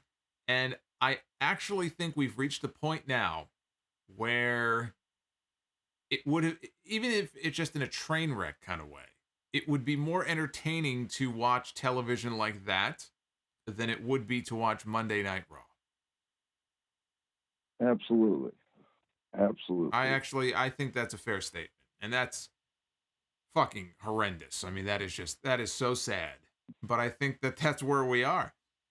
That's where we are. I mean, somebody asked me the other day, they sent me an email question. They go, would you be against the idea of WWE this is not going to happen, but if they wanted to, and he was open to the idea of WWE bringing Vince Russo to oversee their creative. And my first instinct is no, absolutely not. But then I thought about it and I said, not. but then I thought about it and I said, I say absolutely not. But at this point, what the fuck do they have to lose? We've reached this point where it's like, can it possibly get any more dull on Mondays than it is right now? And then I kind of slap myself and I say, all right, don't be stupid. The answer is no. But the fact that I even thought about that that I even considered it is terrible. But I hear from people like you all the time who've just given up on the product. Now, do you watch any WWE, or have you just given up altogether on all the shows? I've given up on WWE. I hate to say it, but Vince has lost his mind. I mean, it's just garbage now. I was wondering if Vince Russo was even writing some of the shit. But, you know, where we are today, I think AEW is definitely headed in the right direction. I like the little nod to the Wolfpack tonight. That was pretty cool. Mm-hmm. Gives me a lot more hope. I like the fact that Impact Wrestling and AEW have this partnership going on. That's something that should have been done in the 90s with WWF and WCW, especially when DX showed up at a live Nitro in Atlanta. If they would have just opened the doors, it would have blown the roof off the place. And Vince could have profited off that too. I remember Black Saturday. I mean, it's crazy. Has anybody ever told you that you sound a little bit like Bruce Hart? A little bit. Yeah, I detected that a little bit in your voice. I said, that sounds like a member of the Hart family there. You know, only one of the most famous wrestling families of all time. So that's a compliment. But yeah, no, Rest in peace to Owen and That's right. Big well wishes to Brett. Oh, Brett's the best. I mean, come on. Best there is, best there was, best there ever will be. Damn straight. That's a good way to end the call. Anything else before I let you go? Because that's a great way to end the call. Yeah, I was just thinking that's a great way to end the call myself. I agree. Awesome. Appreciate it, man. All right, take care.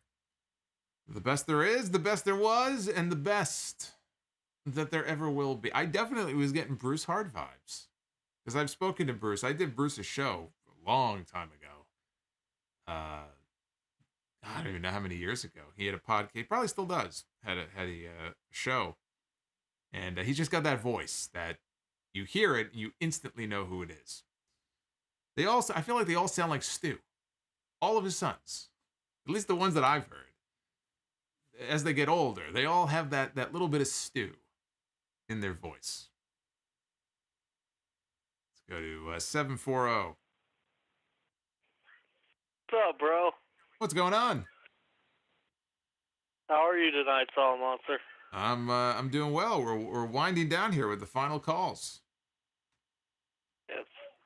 So, first off, I think it's great that AEW is working with Impact and New Japan. It is just an exciting time to be a wrestling fan right now. I remember many years ago when Impact and TNA worked New Japan, and some of their stars worked some Wrestle Kingdom events. Mm-hmm. I remember that. Well, they used to have Ring of Honor title matches a few years, I think, at Wrestle Kingdom as well. Yeah. Matter of fact, when the NWA title was a TNA, their world title was the TNA title.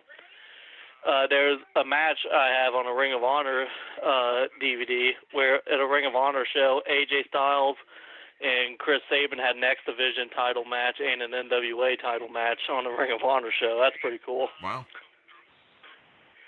I checked that out, by the way. It's a fantastic match. Hey, what would you think, Solomonster, about a Dynamite main event of Kenny Omega versus Disco Inferno for the world title? Well, I think the moment that Disco Inferno pops up on my TV screen, it's peace out for me. So I love his gimmick, though. So you're the one. Yeah, no, I'm gonna vote no on that. Do you think with Don Callis running Impact, and I know it's been a few years now, but do you think Impact and New Japan might work together again? What I read multiple things as to why TNA and New Japan stopped working together, that being Vince Russo, obviously. And I heard bad things about the Jeff Hardy Naito match at Wrestle Kingdom 2011 for the TNA World Title. Mm-hmm. Something about that match went wrong, and that's apparently made the higher-ups in New Japan unhappy or something. What went wrong in that match is Jeff Hardy. That's what went wrong. That was an awful match.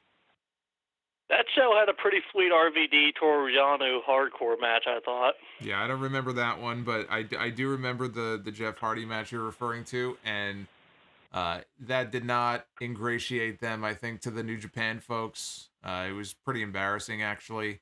I think, look, we had Impact talent and New Japan talent sharing the screen tonight during the main event. Never say never. As far as there being the potential for some sort of crossover there, I don't think you're going to start seeing New Japan talent popping up on the Impact TV show per se, but there could be some limited crossover as part of this whole AEW relationship. Have you seen the Kurt Angle Nakamura match from Japan? I saw it it's been a while. I saw it many years ago. I saw that. I saw Nakamura, Brock Lesnar, but again, it's been years since I've watched those matches. Hey, not to be off topic, but this is hilarious, and I just thought you found it humorous. What do you have to say to the guy that gets eliminated in the Battle Royal when the ref isn't looking? And instead of getting back in like a smart guy would, he goes to the ref and tells him that he's out, but he's like, "Oh, damn it, I'm out." Yeah, that's a pretty dumb thing. If I were in a Battle Royal, that's not the sort of thing I would do. But anyway, thank you for the call. I appreciate that. We're gonna keep things rolling along here, and we're gonna head on over to 256. Hey, Solomonster, how you doing tonight? I'm good. Who are we talking to right now? You're talking to Quincy from Huntsville, Alabama. Good to have you on the show. Well, I appreciate it. I've been a listener to your show. Your podcast is awesome. I want to quickly say to you, and like on behalf of all of your chats that's on right now, we appreciate you. I mean, you're awesome. To Brian Zane, to the guys at Woke Culture, everybody. Y'all are really good what y'all do, and it keeps us entertained every week. Thank you. I want to appreciate that. That's very nice. Thank you. All right. You're welcome. As far as AEW tonight is concerned, there's a great program. You know, we see tensions going on in the inner circle. Yes, Sammy Guevara is going to probably turn babyface in about the next couple of weeks. That's a spoiler. And I want to get your quick thoughts about pretty much the women's tag team titles over there at WWE. We are seeing the downfall. The only good thing that's keeping it alive is that Dusty Classic.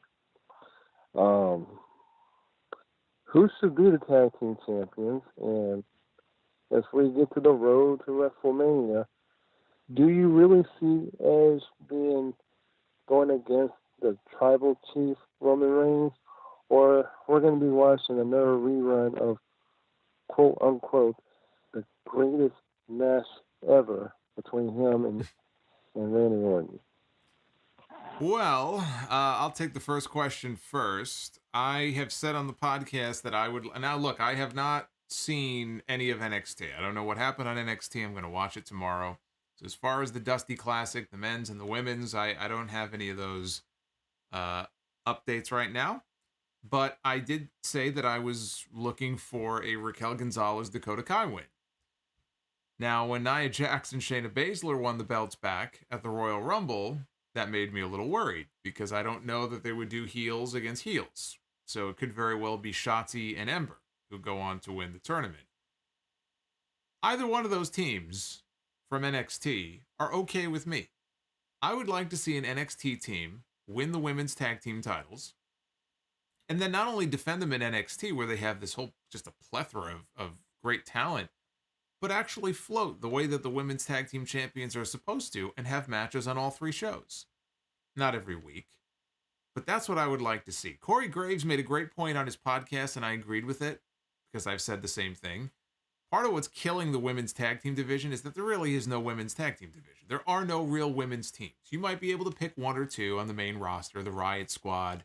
After that, the well runs dry. It's just a bunch of makeshift teams where they just take individual singles wrestlers and pair them off because they don't really care very much about the division. They have the belts. Everyone was crowing for years, we need women's tag team belts. And then they got them, and then they just treat the division like shit. So I think Corey Graves is 100% right on that. That is killing that division. They don't have real teams. You can form them from, NXT and maybe, bring them up as tag teams. But that's who I would like to see win. Either one of the NXT teams, I would like to see them get the belts when they get their shot. Dakota and Raquel, to me, would be my pick. But again, I understand if they want to put it on baby faces, I get it. As far as Edge and Roman Reigns or Edge and Orton, there is always the chance that Orton could win the championship between now and then. And Randy Orton could then challenge or defend, I guess, against Edge at WrestleMania. I don't want to see that. I have no interest in seeing that. I'm ready to see Edge move on to somebody not named Randy fucking Orton. Drew McIntyre, whether it's Roman Reigns, whether it's Finn Balor, whether it's Byron Saxton, whether it's Corey Graves, whether it's Christian, I don't give a shit. Anybody else would suffice. AJ Styles, which I think we'll get that match eventually. Maybe it's SummerSlam. I think it's going to be Edge and Roman. I think it should be Edge and Roman. I've already mapped out, I don't want to go through the whole thing again, but I've already mapped out why I think it should be that match. I would not take the title off Roman. You could still do the match. Edge could fall short. I like the idea that in the build-up to WrestleMania, you have the Fastlane pay-per-view. You could book Edge and Christian. Christian's not done. You could do Edge and Christian against the Usos if both Usos are healthy and back by then. Because Jimmy, I think Jimmy should be back very soon. And that could be a hell of a match. That would be a very fun match to see on the road as they're building to Edge against Roman or WrestleMania. Randy Orton could do anything else. He may well blow the thing off with The Fiend at WrestleMania. In the past, I proposed having Goldberg against Orton. If they want Goldberg on the show, Goldberg against Randy Orton. Could do that too. But I do not want to see Edge and Randy Orton for the it's been done. It's been done to death. And if they did it, then that means Edge is winning the championship. And I don't know that I'm too hot on that idea. So, thank you, but no thank you. I think you give Roman Reigns a win at WrestleMania over a legend. Add him to the list of victims. And then you move on to the next. Oz and Glorious. AEW needs to sign Taya Valkyrie's BFF, Heather Monroe. She is better than everyone in their division besides Shida and Rosa. Fried Chicken. I love Maki Ito's responses to Jim Cornette's comments about AEW as usual. And should AEW establish the briefcase certificate like New Japan? No, just because, for that very reason, because it's already been done. It's been done by WWE. It's been done by New Japan. And it would just feel like a retread of an idea that somebody else came up with. So for that reason alone, I would not do that. I don't like that this whole notion that everybody has to do the same thing. Let's get away from the whole briefcase concept. I blame Steve Mongo McMichael for that. Remember the whole Halliburton thing? Actually, I should probably blame IRS. He was the one bringing briefcases to the ring before anybody else. All right, let's see here. Let's wind down. Let's wind it down. Let me do 310. Hello? Hello, 310. Hello. Hey, can you hear me? I can hear you. Holy crap. You sound like you had a cup of coffee there. Oh, sorry about that. No, that's good. I like the energy. Oh, hey, cool. Hey, I just want to let you know I'm a longtime WCW fan. Just stopped watching wrestling when they went off the air. Tried to watch WWF a couple of years ago, and it's painful. And I'm just so happy that AEW has emerged. So are you watching the product? You to know that. Are you watching the AEW product every week? You got. I watch the Dark as well. I know some people don't watch Dark, but I watch Dark on a regular basis as well. It's, it reminds me of WCW Saturday Night. Where you have the guys who they don't know what to do with, take on local jobbers. It's kind of fun. So when WCW died, was it a case where you really haven't watched any wrestling pretty much in that whole period, or have you gone in and out? No, in and out. Like every now and then I tune in and I go, okay. I mean, I follow enough so I know who's who, but I don't really watch it religiously like I used to with WCW. Okay. I mean, I don't know what to say about that, but here's what I want to ask you, only because I'm a long-time wrestling fan, and I'm a little disturbed by this. I recently been listening to Jim Cornette's podcast, and I'm sorry, I don't believe this, but if you heard his recent one, it's full of almost racist tirade against Kenta. He's completely saying nasty stuff about the Japanese girls that's in the tournament. I mean, is this an act, or is he really like this? I mean, I don't know. It kind of bothers me being a longtime fan. I think it's What is your take on it? I think it's a little bit of both. I mean, it's just my opinion. I think it's a little bit of both. I think he's very... There's just certain things that he grew up on or was trained in. He has a certain view of the wrestling business, and AEW is the complete and polar opposite of probably what he views the wrestling business as. So he's going to obviously not like a lot of things about it. As far as the other stuff, is it partly an act?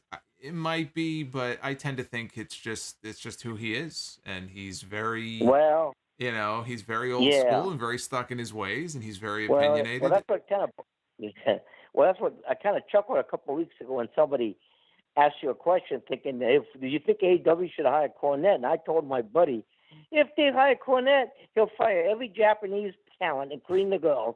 He'll fire everybody under 35. You're just going to get rest holds, chin locks, and sleeper holds. That's all you're going to get. You're not going to get any, high risk maneuvers or anything.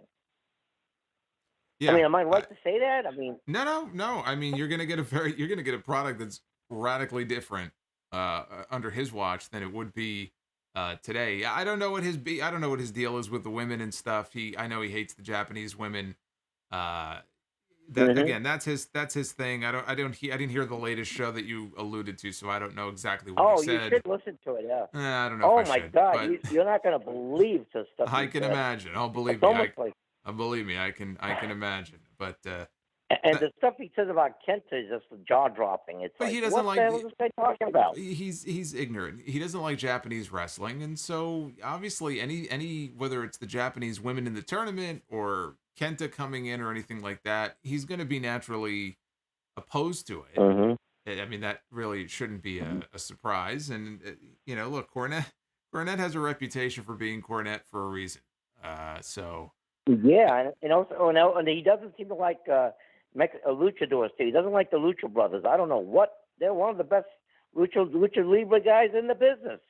How could you say they're awful? I don't get it. Well, I mean, look, some people just don't like him, and that's fine. I mean, if they don't like that style of wrestling, then I get it. They have their own personal tastes and their own personal likes and dislikes. So that I can understand. But yeah, some of the stuff people send me as far as the personal attacks and stuff, I don't know what his beef. There's something going on. Because I have a friend who hasn't even watched wrestling since the days of WCW, and he was watching TNA a while, about 10 years ago. So when he watched WWF, he recognizes guys like AJ and all that. But he's now really getting into AEW. And when I told him when I played Cornette's thing about how he thought Ray Phoenix is one of the worst masked guys in the business and all that, he's like, "What's the guy talking about? Ray Phoenix, I mean, the guy's not a wrestling fan. He watched it, but he's not a super wrestling fan.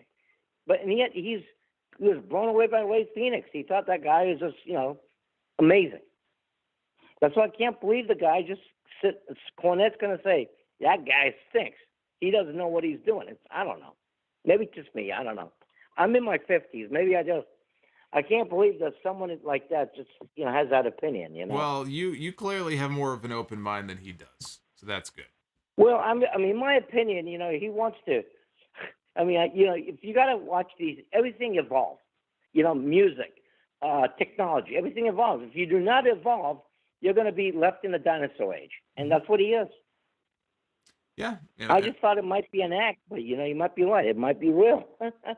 No, I think again, could it be an act in that some of it is exaggerated a little bit more? I think it's possible, but I think at the end of the day, it's real, and that's just who he is, and he's certainly entitled to have that opinion of other types of wrestling if he wants to have it.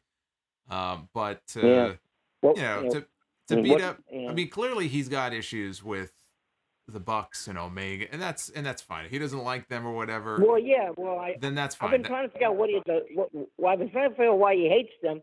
So I did a bit of a backtrack on his previous stuff, and I listened to the reason. It's like, it's ridiculous. The reason makes no sense. He used to wrestle, blow up dolls 15 years ago. I'm like, so what? What did you do 15 years ago? I mean, come on. We all have to start out somewhere. You just can't criticize someone for doing something 20 years ago, Yeah. But he seems to have a grudge. Do you think maybe he tried to get a job with AEW, and when they refused him, he had a grudge, maybe? It would almost sound. I don't honestly, but I know it kind of sounds that way. I genuinely don't think he wants anything to do with that company. He just genuinely dislikes the people who run the company, who work there. In another day and age, that would be incredible heat. Imagine if they did bring him in. But that's not going to happen. So, and you know what? All I know is one thing. Yeah. Well, I know it's one thing. My friend was a fan of the revivals in WWF, and he was saying, I'm just glad they're in a better place. I go, nope. And I played Cornette's podcast where he claimed they're in the worst place. They were better off being in WWF. And my friend's like, what's this guy talking about? Wrestling, New Day for the 50th time is better than wrestling different tag teams every week? That doesn't make any sense to me. And I agree. It doesn't make any sense. I bet you ask the revivals now, they'll say, well, we're happy where we're at. I don't know what Cornette's talking about. But... Yeah, no, of course. I'm sure they are. Believe me, I'm sure they are much happier now than they were before. Yeah. And actually, the revival, and actually the revival are the closest thing probably in AEW, I would think, to the kind of wrestlers that he would probably like, because these are guys who grew up on old school tag team wrestling and try to do a lot of that and try to do a lot of that stuff in their own matches. So I would imagine he would love them. Well, he does love them, but the problem is he keeps saying that, they got castrated. They're just one of them now. You see that stupid thing where they're now feuding with. I really like. It's so offensive what he says. He calls them Dino Douche, Jungle Fool, and Marco Stunt Growth. And I went, is this necessary? That's so mean. Isn't it? What, I don't know. And then, what's another thing I like about AEW is, I might be wrong, but it seems like they like their angles well ahead. Like, we're talking weeks ahead. Everything's all mapped out. It's like storylines are opening up slowly, and slowly. You know what I mean? It's like, it all makes sense, doesn't it? Most of the time, yeah. Do you think the storyline? Yeah, it does for the most part. I mean, look, there are times where stuff doesn't make sense, and I kind of call them out on it. But one thing I think is that I like, at least, is that they don't have any writers. There's no team of writers in AEW like WWE has, like a formal team of people that write television for them. So when guys are out there doing promos, for example, they don't come off as scripted, or I gotta memorize my lines. Oh yeah, and I stuff. noticed that. I get that. I think it's a great thing. I get that a lot watching WWE television. So that's one of the things about AEW I can appreciate. But look, there are it reminds me of WCW of old. Yeah. So, kind of reminds me of WCW of old when you used to have those poor guys that did unscripted promos in front of what's his name, Mean Gene Oakland and everything. Yeah. Well, those, I don't know how unscripted those were, but sometimes I'll go back and watch some of those promos that I remember as a kid, and I'll go back and I'll watch them, and they're so hokey, and it's so clear that they're reading off cue cards off screen. I didn't notice it as a kid, but like I notice it now. But well, okay, that's true. It was 20 years ago. Oh, it's more than that. We're talking 30 years ago in some cases. But anyway, listen. That's true. I did used to watch. Yeah. I did used to watch it when Gordon Sully, Georgia, when it was Georgia Championship Wrestling. So you're right about Well, that's going back. That's going back quite a ways. Well, that tells you how old I am. I'm in my 50s. Like Mr. Wrestling #2 was my favorite when I was a kid. Okay, so that if anyone remembers Mr. Wrestling #2, that is old school. Yeah, that is definitely old school. Thank you. Yes. Well, I hope you don't mind old schoolers listening to your show. No, of course not. Old school is cool. Are you kidding me? No, thanks. Well, no, I love that old school stuff. Because I grew up watching it. Hard to explain. How do you say it? It's hard for kids today to really understand unless you lived it. But it was something. Look, you probably remember more than I do because again, you're a little older than I am. But even from the time period of WWE when I was a kid, really first getting into it, you look back on that stuff and you just.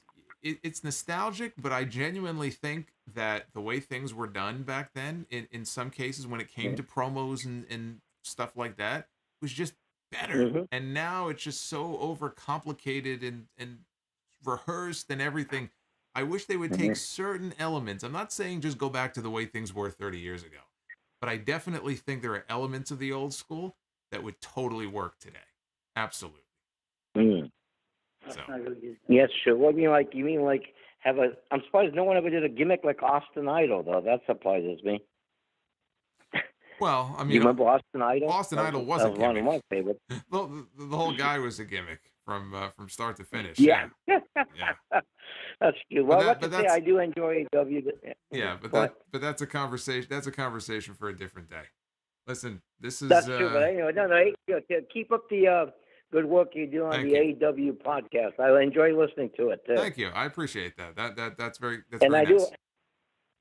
And I do hope that besides Kenta, they'll be bringing in more Japanese guys to mix it up. I think it'd be kind of good. Yeah, I think they will.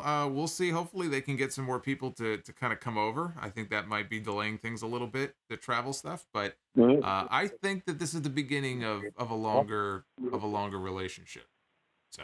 We'll see. And before you go, I know you're hoping Britt Baker wins a women's championship. I was disappointed Avalon was not in the tournament because I think she would have wiped it clean. But that's my opinion. Yeah. But they only have so many spots, so you can't. That's one thing. That's one thing. AEW's biggest mistake. They have a lot of talented ladies, and they're not enough time. That's the problem. Yeah, they need more. They need more time. They do. They have a second show that was supposed to debut, and then the pandemic hit. So they're going to have a second show. I don't know when it's going to debut, but it probably will be later this year at some point. So they'll have. Thanks God they have that dog show. That's like Saturday night. The people they don't have time for goes there. And at least Dark, you get about 5 women matches on average, and that's not bad, Yeah, Dark most weeks has probably about 16 total matches. They really pile the matches on that show. I know, and then that's like you haven't seen Lance. Vicky Guerrero, by the way, she appears every week over there with Nyla. She's there every week. Yeah, it's been a while since we've had her on Dynamite, but I think she's been it has popping been, up on Dark. Yeah. Well, that's the problem. That's where they wind up in. They go to Dark. If they don't have room for them in Dynamite, they go to Dark. Well, listen, what's your name, man? My name is Walt. Ralph, thank you. Walt. No, it's not Walt. W-A-L-T, Walt. Oh, okay. Well, I just wanted to know because I didn't remember you mentioning it at the beginning, but I wanted to thank you. I'm sorry about that. This has been a very interesting call. We don't have too many people who love to call in talking, back in the old school days. So it was nice to. Oh, sorry about that. Nice to do that. No, it was refreshing. I appreciate it. Okay, no problem, Solomonster. I guess I'll keep listening to your show. Thank you so much, man. Awesome. Have a good night. Good night, man. All right, have a good one. Man, that was quite the call. See, old school, man. Old school is cool. Just like I said.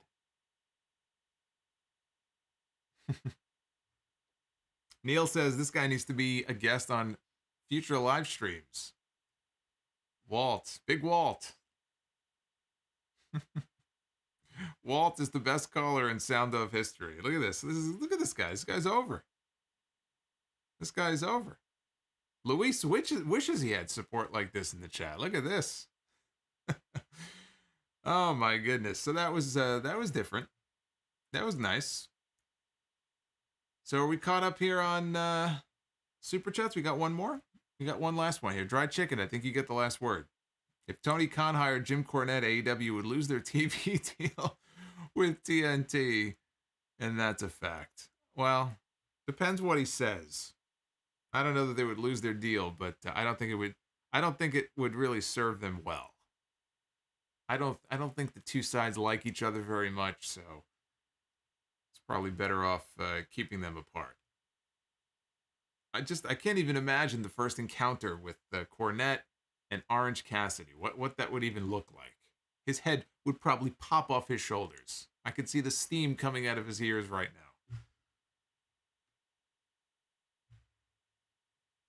82% thumbs up on the AEW poll. 69 Hardy Har Har. 69% thumbs up on the NXT poll. And that brings us to a fun thing that we do. Fun little thing we do here on the stream every week before we wrap up.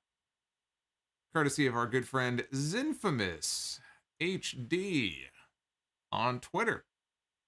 Just like it says right here. Stop the gift twice. That's the main event of WrestleMania. So let's do it. Let's do it.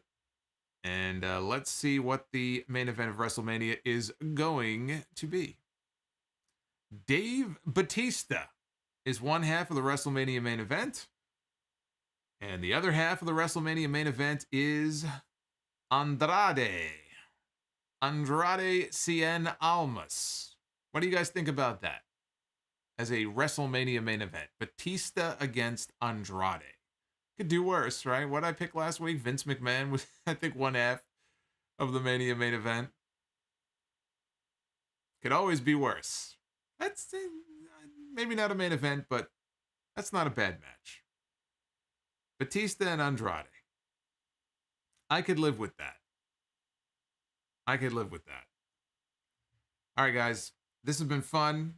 One last reminder there, boom, on your screen. Please hit that subscribe button. If you are not already subscribed to the channel, also hit that like button on the way out.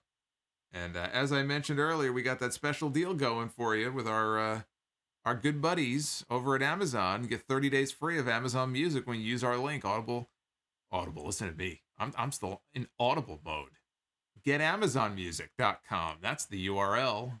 GetAmazonMusic.com/Solomonster. Get yourself 30 days free. I got it all, man. I got Spotify and Pandora and Amazon Music. I love listening to music. And working from home now, for the time being, I'm on Wi-Fi all the time, so I can listen to all the music to my heart's content. I'm telling you, take advantage of that deal. Get 30 days free, and if you like it, you could stick with it. If not, hey, you got a free month of music on the Sound Off. You got a free month of music on me. What's not to like? I'm going to be back with you on Sunday for episode 691. I am working every day, putting everything together for the show on Sunday, working hard for all of you. Wouldn't have it any other way. And on Sunday, I'm going to be live on YouTube. So I'm going to be back here with you on Sunday night for the NXT TakeOver Vengeance Day review. Why Vengeance Day? Come on. It's got to be St. Valentine's Day Massacre. Valentine's Day on Sunday. It's a gimme. It should have been a layup. So I'll see you guys on Sunday night. Until then, be well, stay safe, have yourselves a fantastic night. Thank you for all the support and the Super Chat love. And I will be back with you again on Sunday night. So come on back and join me then. Take care.